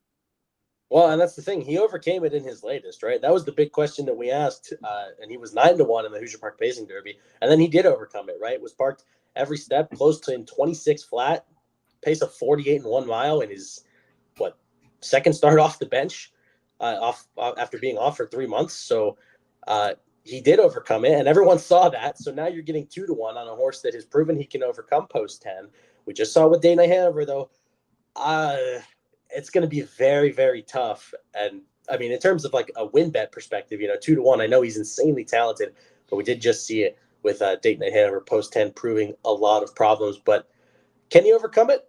I don't know. That's why they raced the race. And but tote board wise, I think it's shaping out exactly how I thought it would. three big boys taking most of the money, which leaves some value to be found if you think one of them bounces off of their sharp recent form. Ken Hanover, awfully interesting here. Currently 11-1 on the board. Get an inside draw, similar to Armelina last time. It's definitely capable of showing speed. That was obviously a prep there on September 20th there at Philly. And horse, made a move. Ended up, against Ruthless Hanover. Really no slouch whatsoever. Was in the Ewart, 2 back on September 7th. Just a tough post, tough trip again versus Little Rocket Man in a really fast mile. This horse needs a bounce back. I do think the big track suits him very well. And the inside post could be, very beneficial here, especially with, depending on what Little Rocket Man does away from the gate. He's certainly been leaving, but this is a different racetrack. This is a different setup for him. Has to come off Lasix also. That's another interesting little wrinkle here for a horse that basically has done most of his damage at Scioto and Hoosier so far this year. That's a great equalizer in my mind. And, he's 2-1 on the board. No Lasix. I think just a race, maybe you could take some shots. Yeah, I think it is too. And I saw a price earlier that was like 60-1 on Admiral Hill, now floating down to 20. I think he's interesting. He got a win in Kentucky Sire Stakes 3 back, and then was a fourth, but he kicked 26-1 and just kind of got out sprinted a little bit by the likes of It's My Show and El Rey. Now he draws inside and comes off a really big qualifier, final quarter 25-3, where he made a 3-wide move. Not often you see a move like that in the qualifier, but there he is right now out on the track as the horses are currently post parading. I think Admiral Hill probably has to class up here. I mean, he's really never beaten these kind of horses. Now the racetrack, he certainly likes it, but this is quite the jump up. He does. I'm talking prices though. I'm talking horses to maybe throw in for maybe. I don't know if I would throw them in tries, but I'm talking like if you're going to close out a super with a big price that could spice it up a little bit. Maybe like an Admiral Hill. Ken Hanover is one that's interesting because I liked him whenever he raced at the Meadowlands. He still seemed to like big tracks, but as you mentioned, coming off Lasix, that can be a detriment to horses. We saw it last year. I want to say with like 7 Colors. That was one of the big ones that bounced big time because he was coming off Lasix and things just didn't work out for him. But Ken Hanover, another one, he could benefit off of a potential pace that's set up from these outside horses. I'm curious how Hall drives Musketeer Hanover. He's one that's sort of been hanging around the opens. But I thought he was a solid third in that Dayton Derby, and he's one that just sort of bounces around from Hoosier to down to Kentucky. He's one that's even raced at the Meadows, so he's well traveled, and he's one that may need to class up too, but he won't need to class up as much as say an Admiral Hill. So he could be interesting. He's on the board right now at 11-1. Well, how about the ultimate upset type horse? Rock and Roll Runa was a huge upsetter, 65-1 on Hambo Day. And this is a horse that doesn't need Lasix. You get Todd McCarthy back in the bike. Has been knocking heads with some of these top ones all year long. I mean, was second in the cane to Desperate Man. Has some big Grand Circuit wins this year. He won 13 times last year. This is a really nice horse. And currently he's, I would say he's probably bet how I would figure here, 21-1, so not 65-1, but he could certainly get a trip in this spot. I don't mind him to, Rock and Roll Runa here. Yeah, I don't mind him either. He's one kind of like a Ken Hanover, except he has the fact that he hasn't been racing on Lasix, so he might even be a better option. And right now he's at a better price, 22-1 compared to 15-1. I forget who he beat. Whoever finished second to Rock and Roll Runa on Hambo Day was who I needed to win that race. So to Rock and Roll Runa beat me on that occasion, but he's definitely an interesting one underneath. That was It's My Show. If that was It's My Show. But right. Yes, he was such. It's My Show's come back to have some pretty big races recently. Mm-hmm. Yeah, he has. But these top three still taking the bulk of the play, as I think most of us expected. Yeah, Little Rocket Man 8-5, a bucket bet 5-2. And of course, Buy the Missile 5-2. If you're a Buy the Missile fan, I think that's a pretty fair price, especially with him coming back. Though no picnic with this draw, probably has a couple more big races to finish up this year, so he might need another one here. But I certainly was impressed with that race last time at Hoosier.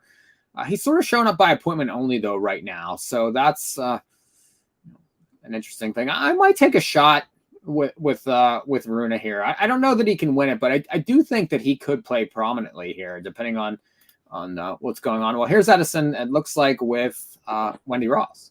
Thanks, Mike. Yeah, we do have Wendy here, and look at this. How great of a spot is this? We are directly on the road, right in front of the track. Wendy, obviously a big day of racing here at the Red Mile on the Grand Circuit. You travel for a lot of these big events, so where does the Red Mile rank on your travels? Oh, it's got to be the top, right? I mean, you know, when you get to this time of year, it's just the weather, the atmosphere, the track itself. It's wonderful. You look forward to this time of the year. You try to get as much of the battery charged up of what's left. But yeah, by the time we get here, it's always fun. It's a great day of racing, especially when the weather's like this, compared to last weekend when they had terrible weather coming through here. So it's good day today. And what have you made so far of the racing we've seen today? Well, I think it's pretty much gone as expected. Armelina, I mean, looking at the Philly Futurity there, she was a really great filly. Did I think the race was going to play out like that? Not quite. But I'm not surprised, and I'm really, really happy for the connections. Well, we've got 2 races left here, and, well, you know, we'll put you on the spot. We'll get a pick for both. How about race 11? We're seeing them warm up behind us here.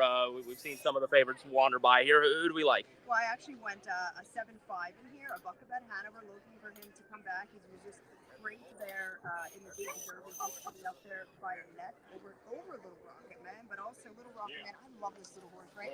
He's so tough, he's so game, and you know he's going to be right there as well. Outside post there at Dayton probably was a little bit of an opening factor there when you look back at that 26-2 quarter there. And remember it was sloppy there at Dayton, so that was a heck of a first quarter there and a first 8 for sure. So I remember that, and like thinking, is he going to have to go through that today? No. And we know that this little horse likes to win 11 for 15 on the year. But a Buckabed, Dexter Dunn, I just don't think he could do much wrong here, right? As everyone seems to think that. So I think if you're going to look 7-5 in here, a couple other horses, I like the one, Admiral Hill, coming in off that qualifier for Perrin Bloom, Matt Keeley picking up the drive for him with one easily enough. I think this 4-year-old has all the tools. Will the rail be a factor for him? I don't think he can win, but I think he's got enough tools to throw in something there and can round out and give you something for your exotics, or throw him in there for the tri or super. And then you can go out by the Missile, as you mentioned earlier on our show. He's been racing really, really well. We know he's very capable. Post 10, though, certainly not the best draw for him.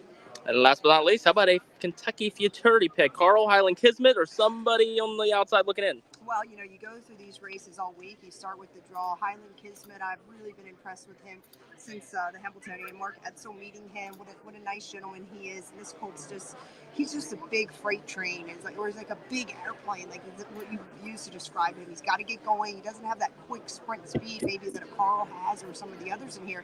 But he gets it with these stretches and these big tracks like this. It just allots him to be able to get himself going. And watching him warm up here, I used him. And then I got to see him warm up, and he looked really, really sharp. So for me, Highland Kismet here. And also, we talked about Amazing Catch. Now, pay attention that this colt's, Svanse's been having a good day. We talked about him, that he could be sneaky good in here. Interesting, though, the Dexter was listed on the 1 and the 4, like you said earlier, but he's driving the 6 here for Rocky. Watched all of the Svanse horses warm up in a group, as they always do. They all looked really good as well. Watch Carl warm up. He looked good.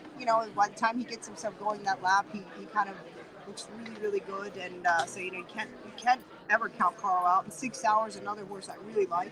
I don't know if today's going to be the day for him, but I think he's another one. He's another big colt. If that engine gets going, he's got all the tools and the speed to be competitive as well. But for me, Highland Kismet, I think, is who we're going to see today.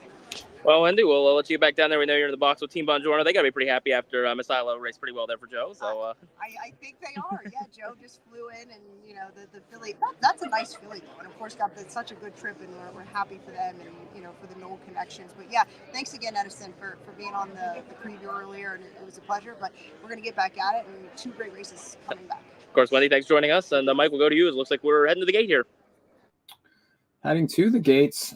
Current look at the tote board right now, and it's your favorites are Little Rocket Man and a Buckabed Hanover. So, and bring Kevin Plaucha back in. He was calling the race.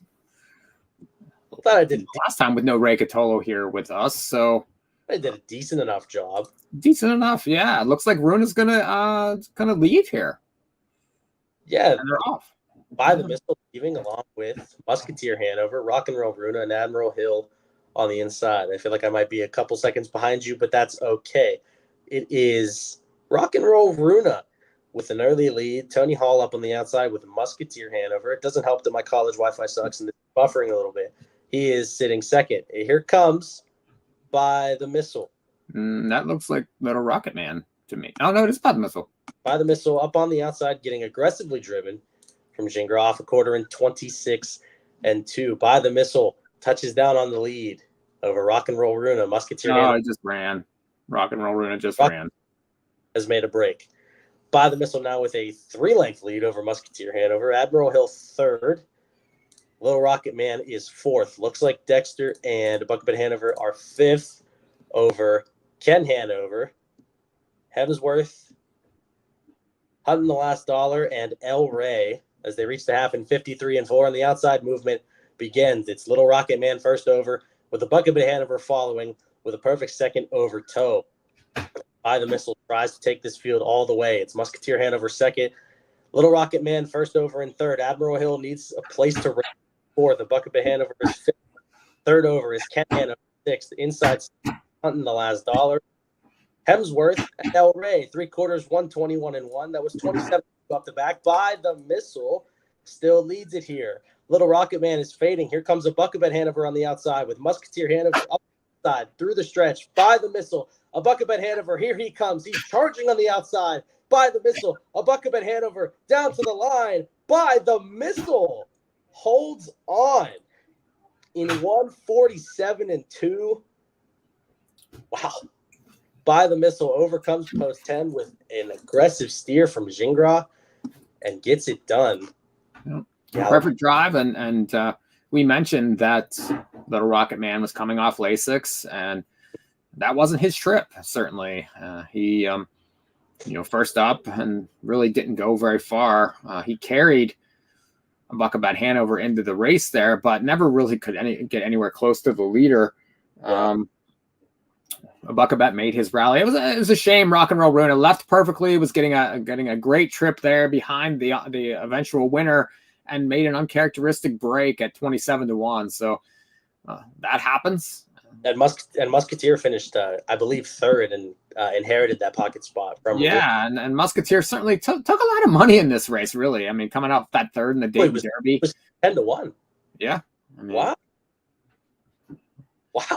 No better, Tony Hall away from the gate. He's one of the best gate drivers there is in the world. He's very, very, very good. For sure. Hey, how about Admiral Hill sneaking in for fourth?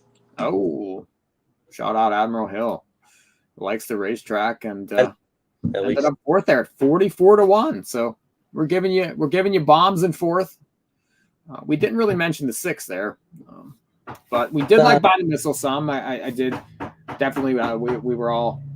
It's just a matter of could he overcome the post, but 47-2. Missile is back. Really, as last race was. It was like that was kind of a pretty. Well, I shouldn't say that, but like 26-2. It was kind of a pretty easy 26-2 for him just to get to the lead and I mean from there, challengers came, but he turned them all away. By the Missile in his third start off the bench, returning. Race huge from post 9 in the Pacing Derby. Race is even bigger here. 47-2. Just misses that lifetime mark by a fifth of a second.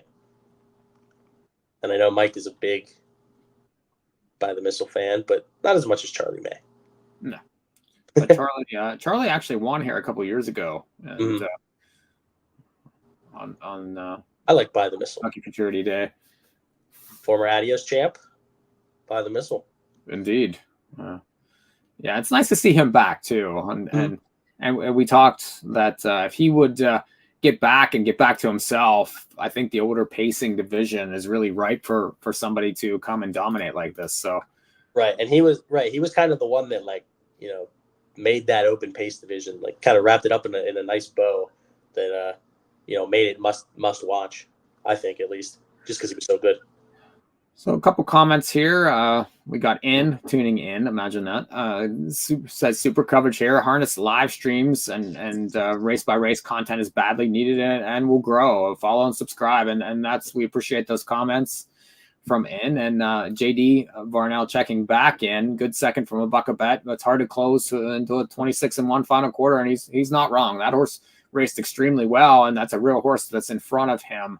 So bucket bet, he's had a really nice year. I mean, really, right now, if they were going to give the here's Edison back in here with Jess Otten. So Thanks, Mike. I'm continuing my grid walk here in Formula One style, and we got Jessica Otten here. Jess, we talked to Gabe earlier about the Fox Sports 1 coverage here for the first time for the Red Mile. Obviously, that'd be a great day for you to be on it and with your sister. Yes, we've had action covered all day long, Fox Sports 1 and Fox Sports 2. Great to have the team at Naira joining us for such a beautiful day of racing. Mother Nature's on our side, and I think it's lived up to its hype so far. So for me, first time ever in Red Mile. I know you've been here before in the past, but obviously, where does it rank on your tracks that we visit in the Grand Circuit? I love coming to the Red Mile every year. It's one of the best places. I love the Lexington experience, the racing, the sale, the food. Everybody from everywhere comes, so it's really nice to get to meet up and catch up with people. And I love that the fans are right on the wall. You see the drivers and the trainers, and everybody getting so happy when the horses come by. But it definitely ranks in the top for me. And we know, of course, you got to get back to TV, but we got to, before you go, get a pick here. So, Futurity, we've got some votes for Kismet. We've got some votes from Carl. Are you going to be the first brave one and go elsewhere? No, I'm not going to. My sister, actually, to give it out, she's not picking either one of those. I did have Armelina on top. I loved her in that Philly Futurity. I'm going to go with Highland Kismet. I could not have been any more impressed with the way he looked last week in the slop. I liked him in the Hamiltonian as well. I thought he raced very good. Unfortunate break in that Canadian Trotting Classic. I think he kind of got jammed up there in a hole. But I like his spot. I think Carl being to the back tier might hurt him a little bit. I think there's going to be a lot of traffic going into that first turn. And I watched both of them warm up, and Highland Kismet just continues to catch my eye. So I'm going to stick with my top. Well, thanks, Justin. Enjoy the rest of the day here. Thank you. Great coverage from Edison on from the Red Mile, giving us plenty of interviews. I mean, we've had fantastic interviews. Lucas Wallen, Nancy Tactor, Bob McClure, John Rallis, Gabe Pruitt, Wendy Ross. I mean, Jess Cotton. So plenty of great on-site coverage. We need to get Thomas back in here. I don't know. He's having internet troubles right now. And but big one is coming, Kevin. What we really want to see here is the big race here. The last leg of Trotting's Triple Crown. The Kentucky Futurity. They're going for $500,000, and all the big names are here. The ones we want to see: Highland Kismet, Carl, and Tony Adams, Sig Sauer. Huge race right now. Carl 7-2. Highland Kismet, your favorite. I'm sure John Rallis will be happy about that. Was he saying that Kismet was going to be favored? Well, he's loved that horse all year. Him and our good friend Ryan Willis, and I know they have a pretty high opinion of that one in this race here. And he's a little hit and miss for me, but unbelievably talented. Well, and his last race I thought was really, really good. Just kind of sat back, was able to tuck into a 5-hole, and his move was very, very strong in that slop. Kicked 27, just effortlessly glided by. Now adds Hopples. Hopples are back on, and right now he's your favorite. 8 wins from 13 this year. His recently dominating, also up at Mohawk until that break in the Canadian Trotting, in the was that Canadian Trotting Classic, right? Yeah. Mm-hmm. Yeah. Okay. Canadian Trotting Classic final, but came back with that nice win. Was Sig Sauer the one that you really loved leading up to the Hambo? It was absolutely Sig Sauer in the Hambo, and then he's able to win the Beal there on August 17th at Pocono. A couple races at the Meadowlands and dominated, but broke in the New Jersey Classic final, which and really hasn't been seen since. So his talent is obviously not is unquestionable, but the fact that he hasn't been seen since that break on September 6th is a little concerning. Yeah, it is. He's one that has been, I think, sort of lightly raced compared to the rest of these. He has just 12 lifetime starts. Others have like 15, 16, but some of these are reaching up into the 20s. When he puts it all together, he can be very, very dangerous. But Mike, as you mentioned, hasn't been seen in a month and comes off a break. Just a lot of question marks. But right now he's on the board at 9-2. What do you think of that from a value perspective for him? 9-2. I mean, I do like the horse. I love him going into the Hambo. But he is another one that shows up by appointment only 5 starts last year.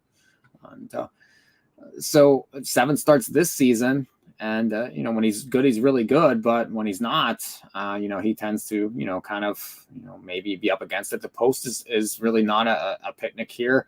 And he likes to race from off of it. So I think Edison has another interview. And I think it's Jenna now. We do, Mike. We got the other half of the Otten sisters, and we got to get Jenna because Jess already teased us. We just got to go right for the important stuff here. The first person that's not going to pick Kismet, not going to pick Carl. Who is winning? For the lone fact of if you're going to go price shopping, you're not going to get a price with Carl. You're not going to get a price with Kismet. So you can't make the excuse of wanting to go price shopping and not picking one of them. So I'm going to use Tony Adams on top. Dexter Dunn has drove this guy his last 3 starts, drove him plenty of times earlier on in the season as well. Who's more red hot right now than Dexter Dunn? I don't think anybody. Tony Adams is coming off of a win in the New York Classic final. I know Sig Sauer made a break, but he was making it tough first over grind and just looked ultra impressive in there. He has been off for a while, but no concerns coming for Team Sponstead. I feel like they can mix it up in here. Carl's got a tough spot to start from. Nope. Don't really know who Yannick's going to follow out. Wild Ticket, Dame Good Time, or Highland Kismet. We know Highland Kismet likes to sometimes gap the gate, so he's going to have some tough choices. Obviously, Team Jingaron want him to win this one, but I figured if you're going to swing against the favorites, you had to swing against both of them, and indeed I did. I did use them for 2nd and 3rd, but I do have a different winner on top. Well, Sarah Sonstead talked to us earlier very positively about Tony Adams. I am pulling the shoes here today, so all positive signs as well.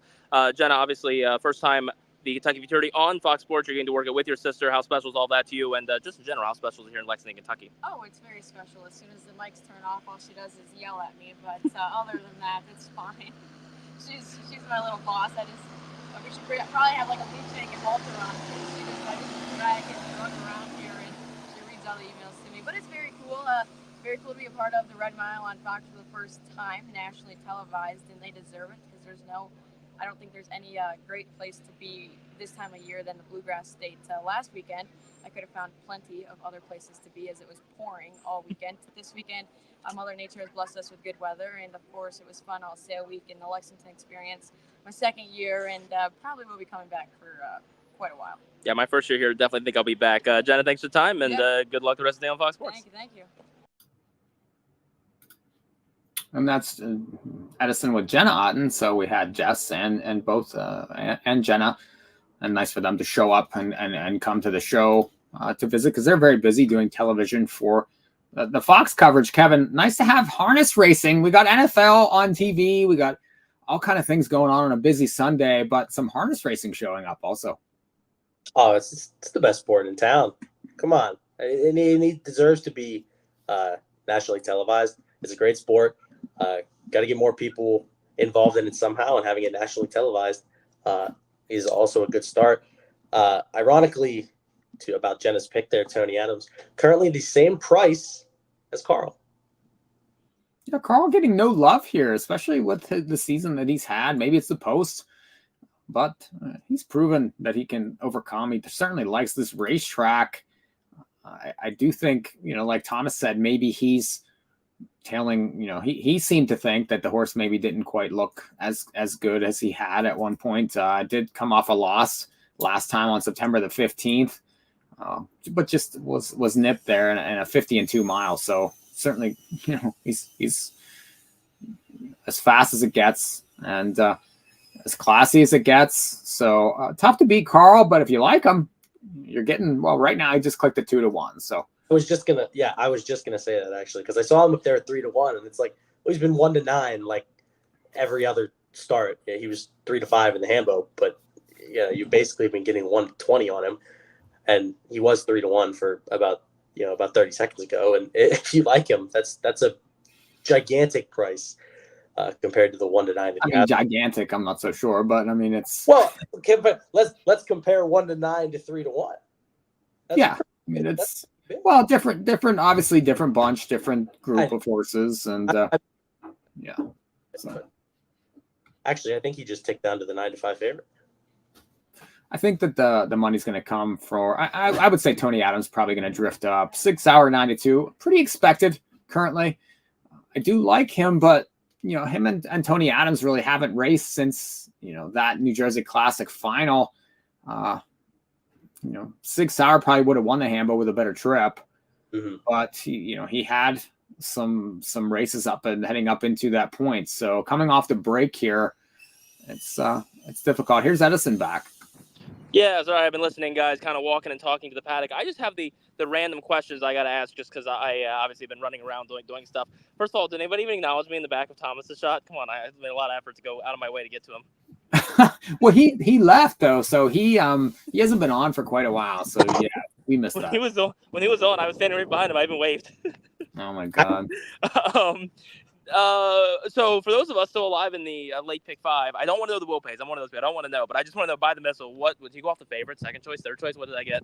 No, he was. I think he was second choice in there. He ended up 5-2. So okay. Yeah. I'm right by the gap here right now. I think we're gonna get a little look if we want to flip around, and they are getting ready to come out here to the track. And in fact, they are right now as we speak. There's the two, I believe, at the same good time, right? Might need you to help a little bit with the program. We should get a chance to look at them all here if we want to make some impressions. Yeah, this is a good view, and Edison live from the paddock here for the Kentucky Futurity, live on site in Lexington. Yeah, there's Kismet. Looking well. All these horses are going to look good here, though. There's one at 3 for Team Spawn Stud. How about Secret Agent Man? That's one who wasn't talked about. He took some money to try to beat Carl in a couple of these races, right? Yeah, I didn't mind Secret Agent Man in this race. I do think he likes this track. If someone was to upset here, I mean, I think he's interesting. His best races are, at Lexington, I think. Nice win last time against Vic Zielinski, who came back and just dominated earlier today. So, I mean, the horse is keeping good company. This is tough. I mean, he has trouble when he has to face Carl, but most of them do. Exactly. There's our little look at 6 hour, and I believe, there comes Carl. We'll probably follow him out. He's probably the last one out of here. There is our. Did I hear a second choice at this point? Is Kismet still a favorite? 7-5 currently on Highland Kismet. Carl 2-1, 5-2, hanging in that range. 6 hours starting to drift, 6-1. Tony Adams though has taken money the entire way, 3-1, 7-2 ish right now on the board. He's been dancing some dances though, and he's been racing well. No hotter driver in North America than Dexter Dunn. Just went any. Put him on an 8 claimer. He went by 20. He's an interesting one in here. If his price was drifting up like 6 hours, I would definitely take a shot on him on a win end. 7-2, not sure. I'm going to need a little bit more. And a lot of shoeing changes also, and I do believe that Tony Adams is taking the shoes off here. Lots of horses racing without shoes today. So, and a lot of horses race a lot better without shoes. Mm-hmm. Yeah, I've noticed that throughout the year. I think MM's Dream was a certain one that I remember on Hambo Day, probably. She was much better when she took the shoes off, but it looks just, I mean, you see Edison's screen there, just a picture perfect day for a huge day. Yeah, I got a great spot here. We're right on the rail, and we'll probably see some score down, I'm sure, coming back our way here. Here's the tractor if you want to judge the tractor scoring down. Looks good. Maybe a little hot. Looks a little sweaty. Yeah, actually, it is worth noting. I obviously for me, first time ever down here, so I can't exactly compare it to years past, but upper 80s. I think it's much warmer here than it normally is. Actually, I'll tell you what. Hollywood Hayden told me earlier that normally this Sunday is almost always sweater weather kind of day. It's definitely not that today. It looks gorgeous there. I'm jealous that you're there and I'm not. I think we need to send me next year. I'm going to tell Pete. That's good. That's good. I'm sweating. I've worked hard. Do either one of you two watch Formula One? Come on, someone's got to know about this grid walk thing I'm talking about, right? I'm very tired. I don't really know. I don't have time for that. You're watching the most obscure things. Of course, we're sitting here broadcasting harness racing, so I don't know. Come on, Kevin, you're young. Wasn't the semi-famous? Didn't the grid walk dude, he confused somebody for Patrick Mahomes or something? It was went viral too. I have no idea. I know NASCAR's on right now, but I'm not a Formula One guy. Oh, it's right there, Talladega. See, I know this because good degenerate. But There's 19 to go. Here is Kismet, by the way, coming back towards us. Mm-hmm. Yeah, weather, I think, a little warmer this weekend, and then it's really going to start to dip into that fall weather. But there was Kismet going by. He's on the board at 3-2. This is Dame Good Time, I believe. That's the 2, correct? Who, by the way, again, if we're looking for random angles, Damon Thayer, who is the Senate Majority Leader here in Kentucky, obviously one of our big proponents in harness racing, was on the pre-race show with the U.S. Trotting Association earlier. He was at dinner last night beside Dr. Cummins, who owns Dame Good Time. He said he thought he had a good chance to upset Carl and Highland Kismet, so take it for what you will.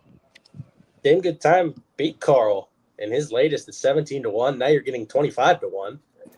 There is Tony Adams and Kevin, I believe. I'm assuming you're keeping score at home. Jen Otten, the only one to go against Carl or Highland Kismet. I think that's correct. I think so, yeah. I think that's another one for Team Sponsored there. It's an amazing catch. There's Secret Agent Man. I'm doing this off my memory, by the way, without my program. I'm pretty proud of myself. 6 hour there, the 8. The 9, I have no clue. That one I have no clue, I'm being honest. Yeah, you're memorizing horses for $500,000. I'm really proud of you. Bella's Muscle Hill. There's Mr. Bluebird. And the 10, Security Protected. Is that right? That is. Yeah. I'm trying to figure out where Carl is. We haven't yet seen Carl come by. I believe he's scoring down on the backside right now. But I believe, well, I don't know. You two know better than me. What time is it? How close are we? 5:25 post time it is? It's 5:21 currently, so... We should have about 4 minutes to the gate. What about the tote board update? Is it still Kismet in front? Yeah, 7-5 on Kismet, 5-2 on Carl, 6-1. Tony Adams continues to take money. 7-1 on 6 hour. Kismet does look a little hot in the track here. You see him, Edison? What say you? So when he passed by us here, he seemed a little warm. I mean, I think everybody is. It's a pretty warm day, and now I think he's midway down the backstretch. I believe he's in my shot. I believe way back there, and yeah, maybe a little bit. I guess the question I like to ask a lot, though, and here comes a couple more. There's the 1, which is Wild Ticket, and Dame Good Time comes back again. Mike, sometimes I talk about, more tone thoroughbreds maybe, but, when I bet a horse that's a speed horse and I want him on the lead, if he loses on the lead, so be it. That's what I wanted, right? But if he gets away dead last, then I feel like I didn't get my money's worth. So I'm going to play a game with both horses, to be fair. If I bet Carl or if I bet Highland Kismet, where do I want either one of them really to settle early? I'm not sure I necessarily even want them on the lead, do I? I mean, I obviously don't want them last, but where do I even want them? Well, recently, up close has been very good. So the past few races. So, By the Missile won up close. Armelina won up close. So, I mean, I don't think you really want to hang out in the back. But Carl, being behind, in the second tier here, I'm not sure he has much of a choice. He sort of has to kind of navigate that second tier post, and that makes things very difficult for him. Yeah, Kevin, I mean, obviously the second tier is not ideal. It's obviously better than, say, post 9, post 10. We all know that. But, to be fair, and Yannick said this when we talked to him earlier, right? Post 2, 3, 4, probably some of the horses to beat, especially post 3, right? So, I mean, if you're going to follow them out of there, it's not terrible horses to follow out of there, right? No, I don't think so. And you talk, and I mean, Yannick just won from post 10. Now he has post 11. It's like they're trying to give him all of the challenges at once, but he just pulled off a great drive. And if he can follow the right horse, if he can make the right decision on who to follow and get out and say a mid-pack spot, we could be seeing another big Carl. As right now he's 2-1. Just a Tony Adams taking significant money in this race. Yeah. I mean, 3-1 off an 8-1 morning line, and for basically the top barn in the sport. Got to be some done money there, obviously. Well, I think the clue of the pulling the shoes on him, no real changes to the other two, as Sarah told us. I think that's one big clue. Again, I don't think a trainer's ever going to point blank say it's our best hope, but I think she pretty clearly hinted that that's the one they're looking to. So I'm not surprised that it's at least taking the bulk of the team's Fonstead money. Maybe a little surprised how much he's taking overall on the board. Like I said, I mean, how high have I been on Carl all year? And Kevin knows how low I've been on Kismet all year. So, I mean, there's no decision for me in this race. But 2-1, I think, is a more than fair price. We even heard potentially a little bit of sickness last time out. He gets beat. They race for a reason. This is the day he's got to be good for. And I look, again, probably biased, but I thought he looked phenomenal when he just scored by here a little bit ago. I think I got a shot of it there. I think Carl is for sure the one that I want without question. But like I said, it seems like a lot of people we talk to are in Highland Kismet's camp. Well, I mean, it makes sense. He's been racing extremely well. Whenever his quirks don't get in the way, You know, he's been a tough one to beat. Adds the Hopples. Well, he's had him on and off though, and that's not really a thing. And we did ask Bob about that earlier. He said safety precaution, big race, obviously just wanted to make sure he gets out of there. So, he's obviously faster without him. We saw that up in Canada, but I don't think it's the biggest concern that he goes with or without him. But, gotcha. I guess we'll get him to line here. And then, by the way, that's the other thing I was going to ask. Again, I've been obviously in and out and volume up and down, depending how many people I'm around. Did I hear a Kevin Plaucho race call? Yes, yeah. He's been calling. He's been sort of commentating. I don't know about calling, but commentating. All right, we'll let him do it again here to the Kentucky Futurity. I guess once they get past me, I'll go on and slip out of the way. And like I said, somewhere between Kevin's call, Gabe Pruitt's call in the background, and almost all the connections are right here on the fence to my left. So I'm sure some way, somehow, I'll know who won by the time they cross the wire. But we'll get a quick look at them scoring up here. And, looks like we're all coming together pretty well. I believe we got a breaker there in the back, the 10, security protected. And actually, we got a recall. We have a recall here. How about that? A recall in the Kentucky Futurity. How about that? I'm not going to have sound up, so I'm probably not going to. I assume it's because of the 10. I'm not going to hear the reason, though, unless Mike has the sound up. It's right in front of me. I can tell you equipment on the 10. Oh, very good. Thank you. Just going to slide a little bit out of the way here, but yeah, it looks like we're dealing with equipment right here on the 10. So, little live shot of the. Well, got a couple extra minutes here with that recall. I really like to look at the odds right after the recall. Another couple anxious more moments here. Everybody's going to pick back around. Looks like 8-5 on Kismet, 2-1 on Carl. Tony Adams still taking a ton of money here. He's down to 5, all the way down to 5. It does worry me a little. I wanted to say before this race started, and that's good. Now I've got the few extra moments to say it. So, have either one of you two, you've already proven your unculturedness, but have you read Jason Beam's book before? Come on, it's horse racing related. No, I have not. Oh, come on. Long story short, I haven't read it. Long story short, degenerate gambler, loses all his money, and he bets this horse basically all year. The horse loses, then of course the horse wins the Breeders' Cup Classic. At the horse, right? So that's how I felt a couple years ago when Rebuff won this race, right? I followed him, super high after the Dancer, super high into the Hambo. Then I just decided to jump ship, and then all of a sudden he comes back and wins the Kentucky Futurity 10-1. I didn't have that chance this year because I think it was like 8. What was it, 10 or was it 8-1?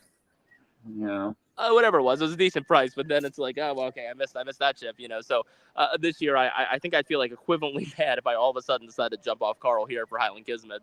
Like I said, I don't think last time I was too big of a concern. I thought he got a good trip over this track, but you heard Gabe Pruitt say it and McClure say it. Obviously last time out, probably the best that Kismet's been all year, so that's definitely worth noting. But yeah, could tell you some anxious moments. I think this racetrack should move him up.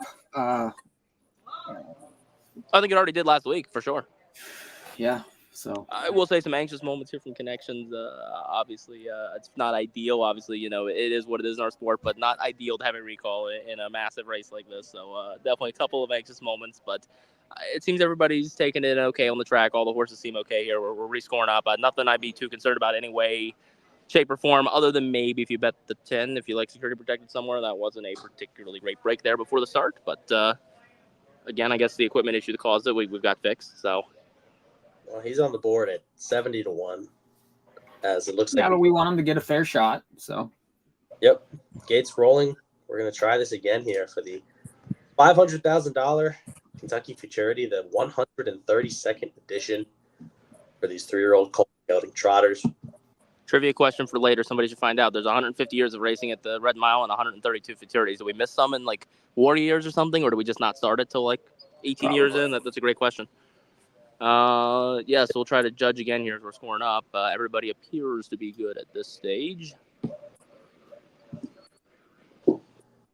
Our 10 is going to have to hustle to catch the gate again, though. He is pretty far back there. Looks like Scott's taking it a little easy, but he'll get up here. All right, well, everybody's passed and good so far. We'll go on, I guess, give it to Kevin Plaucha for this race call. Okay. All right, here we go. Kentucky Futurity time. Security protected is gapping the gate, as Edison mentioned. And they are off. It's Sig Sauer who catches the eye first. He's blasting out to the lead along with Tony Adams. You have Amazing Catch there. Dame Good Time and Wild Ticket trying to protect pylon position. It is a mad scramble as they're 5 deep. It is Dame Good Time with the lead for now. Amazing Catch is second. Wild Ticket protecting rail position as Highland Kismet moves up, as well as Tony Adams. As we have a breaker, that is Secret Agent Man. Secret Agent Man has made a break and will take to the back. Highland Kismet touches down on the lead off a quarter in 26-3. Up on the outside, here comes Tony Adams. Tony Adams and Dexter Dunn now up alongside Highland Kismet. Back to third is Dame Good Time. Fourth, Amazing Catch. Fifth, kind of half in, half out right now, that is Sig Sauer. Sixth outside, that looks like Carl. Seventh inside is Wild Ticket with Mr. Bluebird, Bella's Muscle Hill, and Security Protected. The outside flow is beginning as they reach the half in 52-4. It's what it says. Not so sure about that. That's wrong. As Highland Kismet now pulls the pocket and goes right on by Tony Adams, who may be done for the day here. Sig Sauer on the outside. Carl now second over, getting a perfect trip here. Mr. Bluebird pulls to the outside and is now fourth as Tony Adams is fading with Bella's Muscle Hill. Highland Kismet, now Sig Sauer forges to the lead. 3/4, 121, an alleged 28-1 third quarter. As it's Sig Sauer now with the lead. Carl and Mr. Bluebird closing with Bella's Muscle Hill flying late. Amazing Catch looking for room with J-Mac. Sig Sauer is walking home, trying to hold off Amazing Catch, but it's Sig Sauer over Amazing Catch. Looked like Bella's Muscle Hill for third, mile 149-3. Oh, and I get off Sig Sauer, and he no. 9-1. Oh, that's sickening. Sickening. I don't know if that second quarter's right, but what do we have the rest of the way from there? What did you say? You said 52-4. What was the quarter? 26-3, 52-4, 121, and then 49-3. The way it visually looked and the way that I know this track plays, and I've been told it before, now I can visually see how downhill that second quarter is. I'll believe it.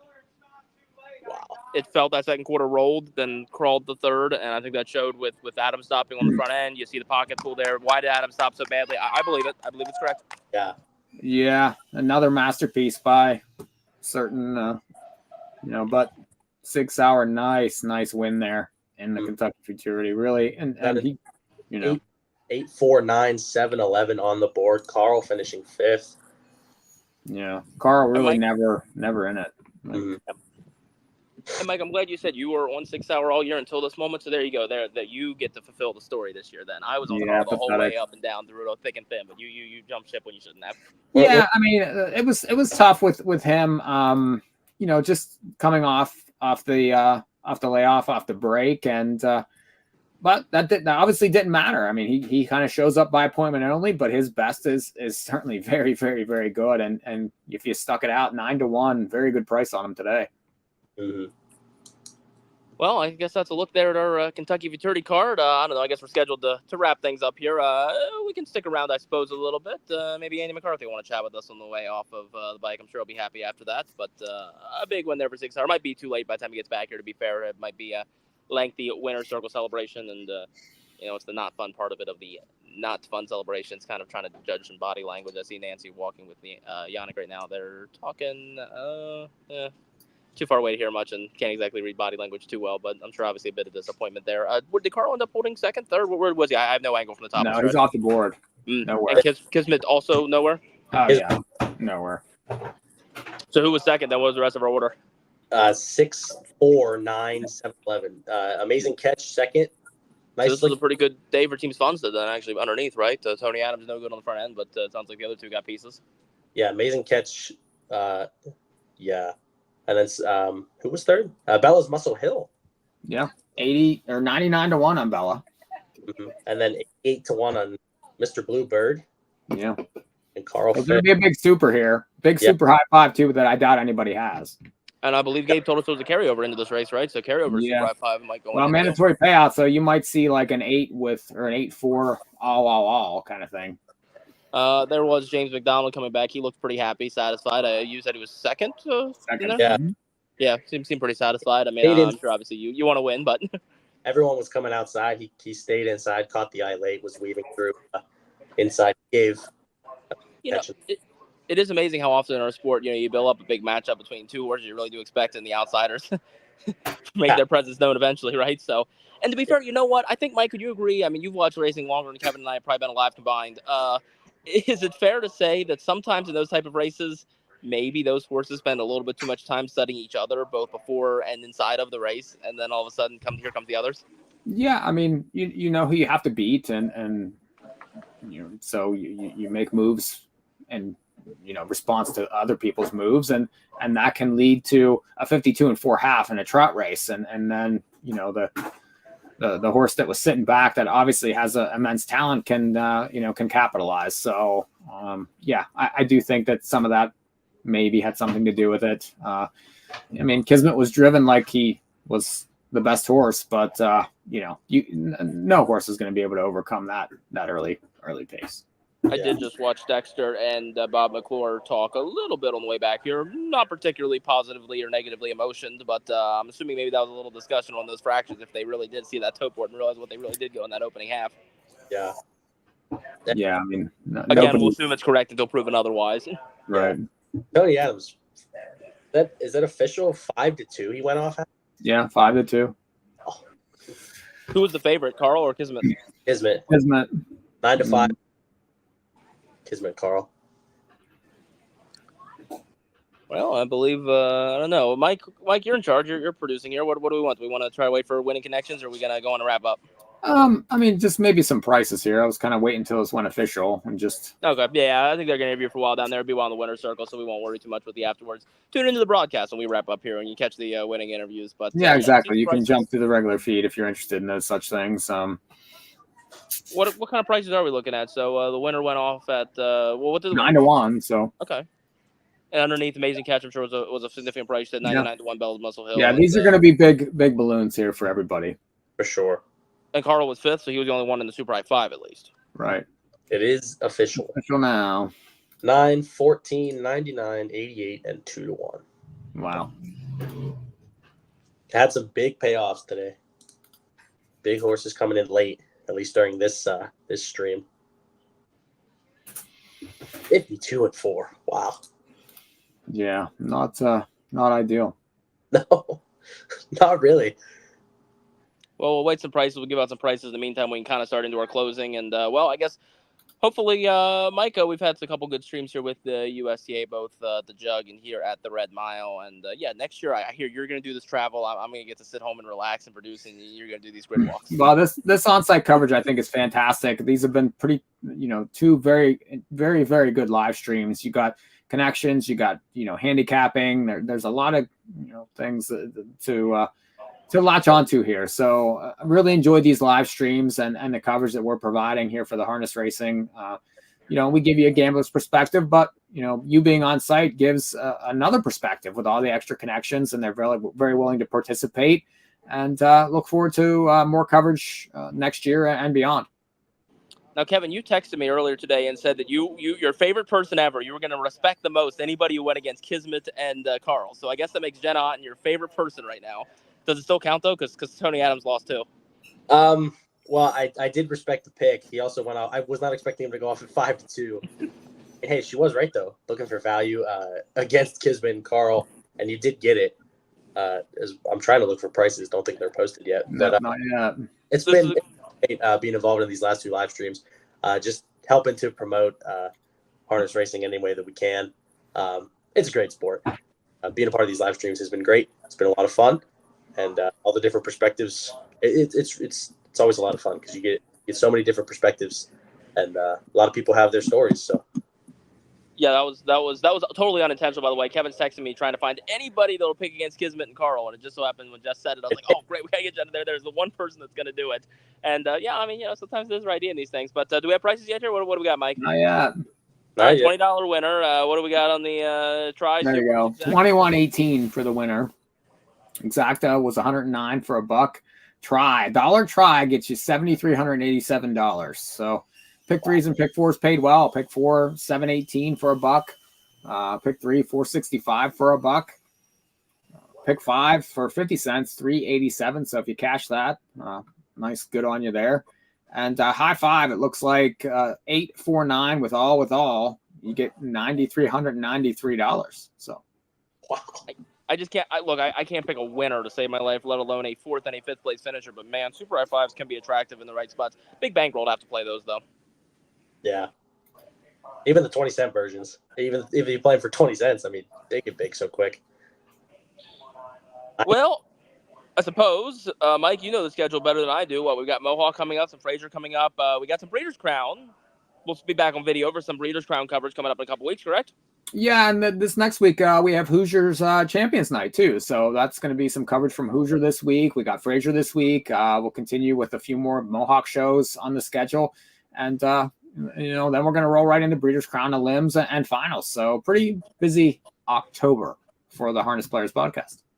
Well, obviously a lot of fun for us here doing these live streams, especially this one here, live on site from the Red Mile. Edison Hatter for Mike Verbosi, Kevin Plaucho. We also have Thomas Fenson in here and Ray Catolo. And to all of our guests, we thank them for their insights today. It's been a great couple of hours spending time with you here on the last day of the Grand Circuit meet in Kentucky. We are done from here at the Red Mile. Next stop on the Grand Circuit train is, of course, the Breeders' Crown at the Meadowlands. 2 weeks from now will be the limbs, 3 weeks from now the finals. So we will look forward to joining you for coverage there. Again, Harness Players Podcast. Check out all of our great coverage there. NahuPicks.com for all their coverage. ContestJockey.com for all of their contests. And Mike, I think I hit everything for once. InTheMoneyPodcast.com for all of our content on ITM, the harness side, the thoroughbred side. Keeneland meets well underway. Plenty of thoroughbred action to jump in on. Hopefully all of your bets are winning ones. And we will talk to you next time here from In the Money Media.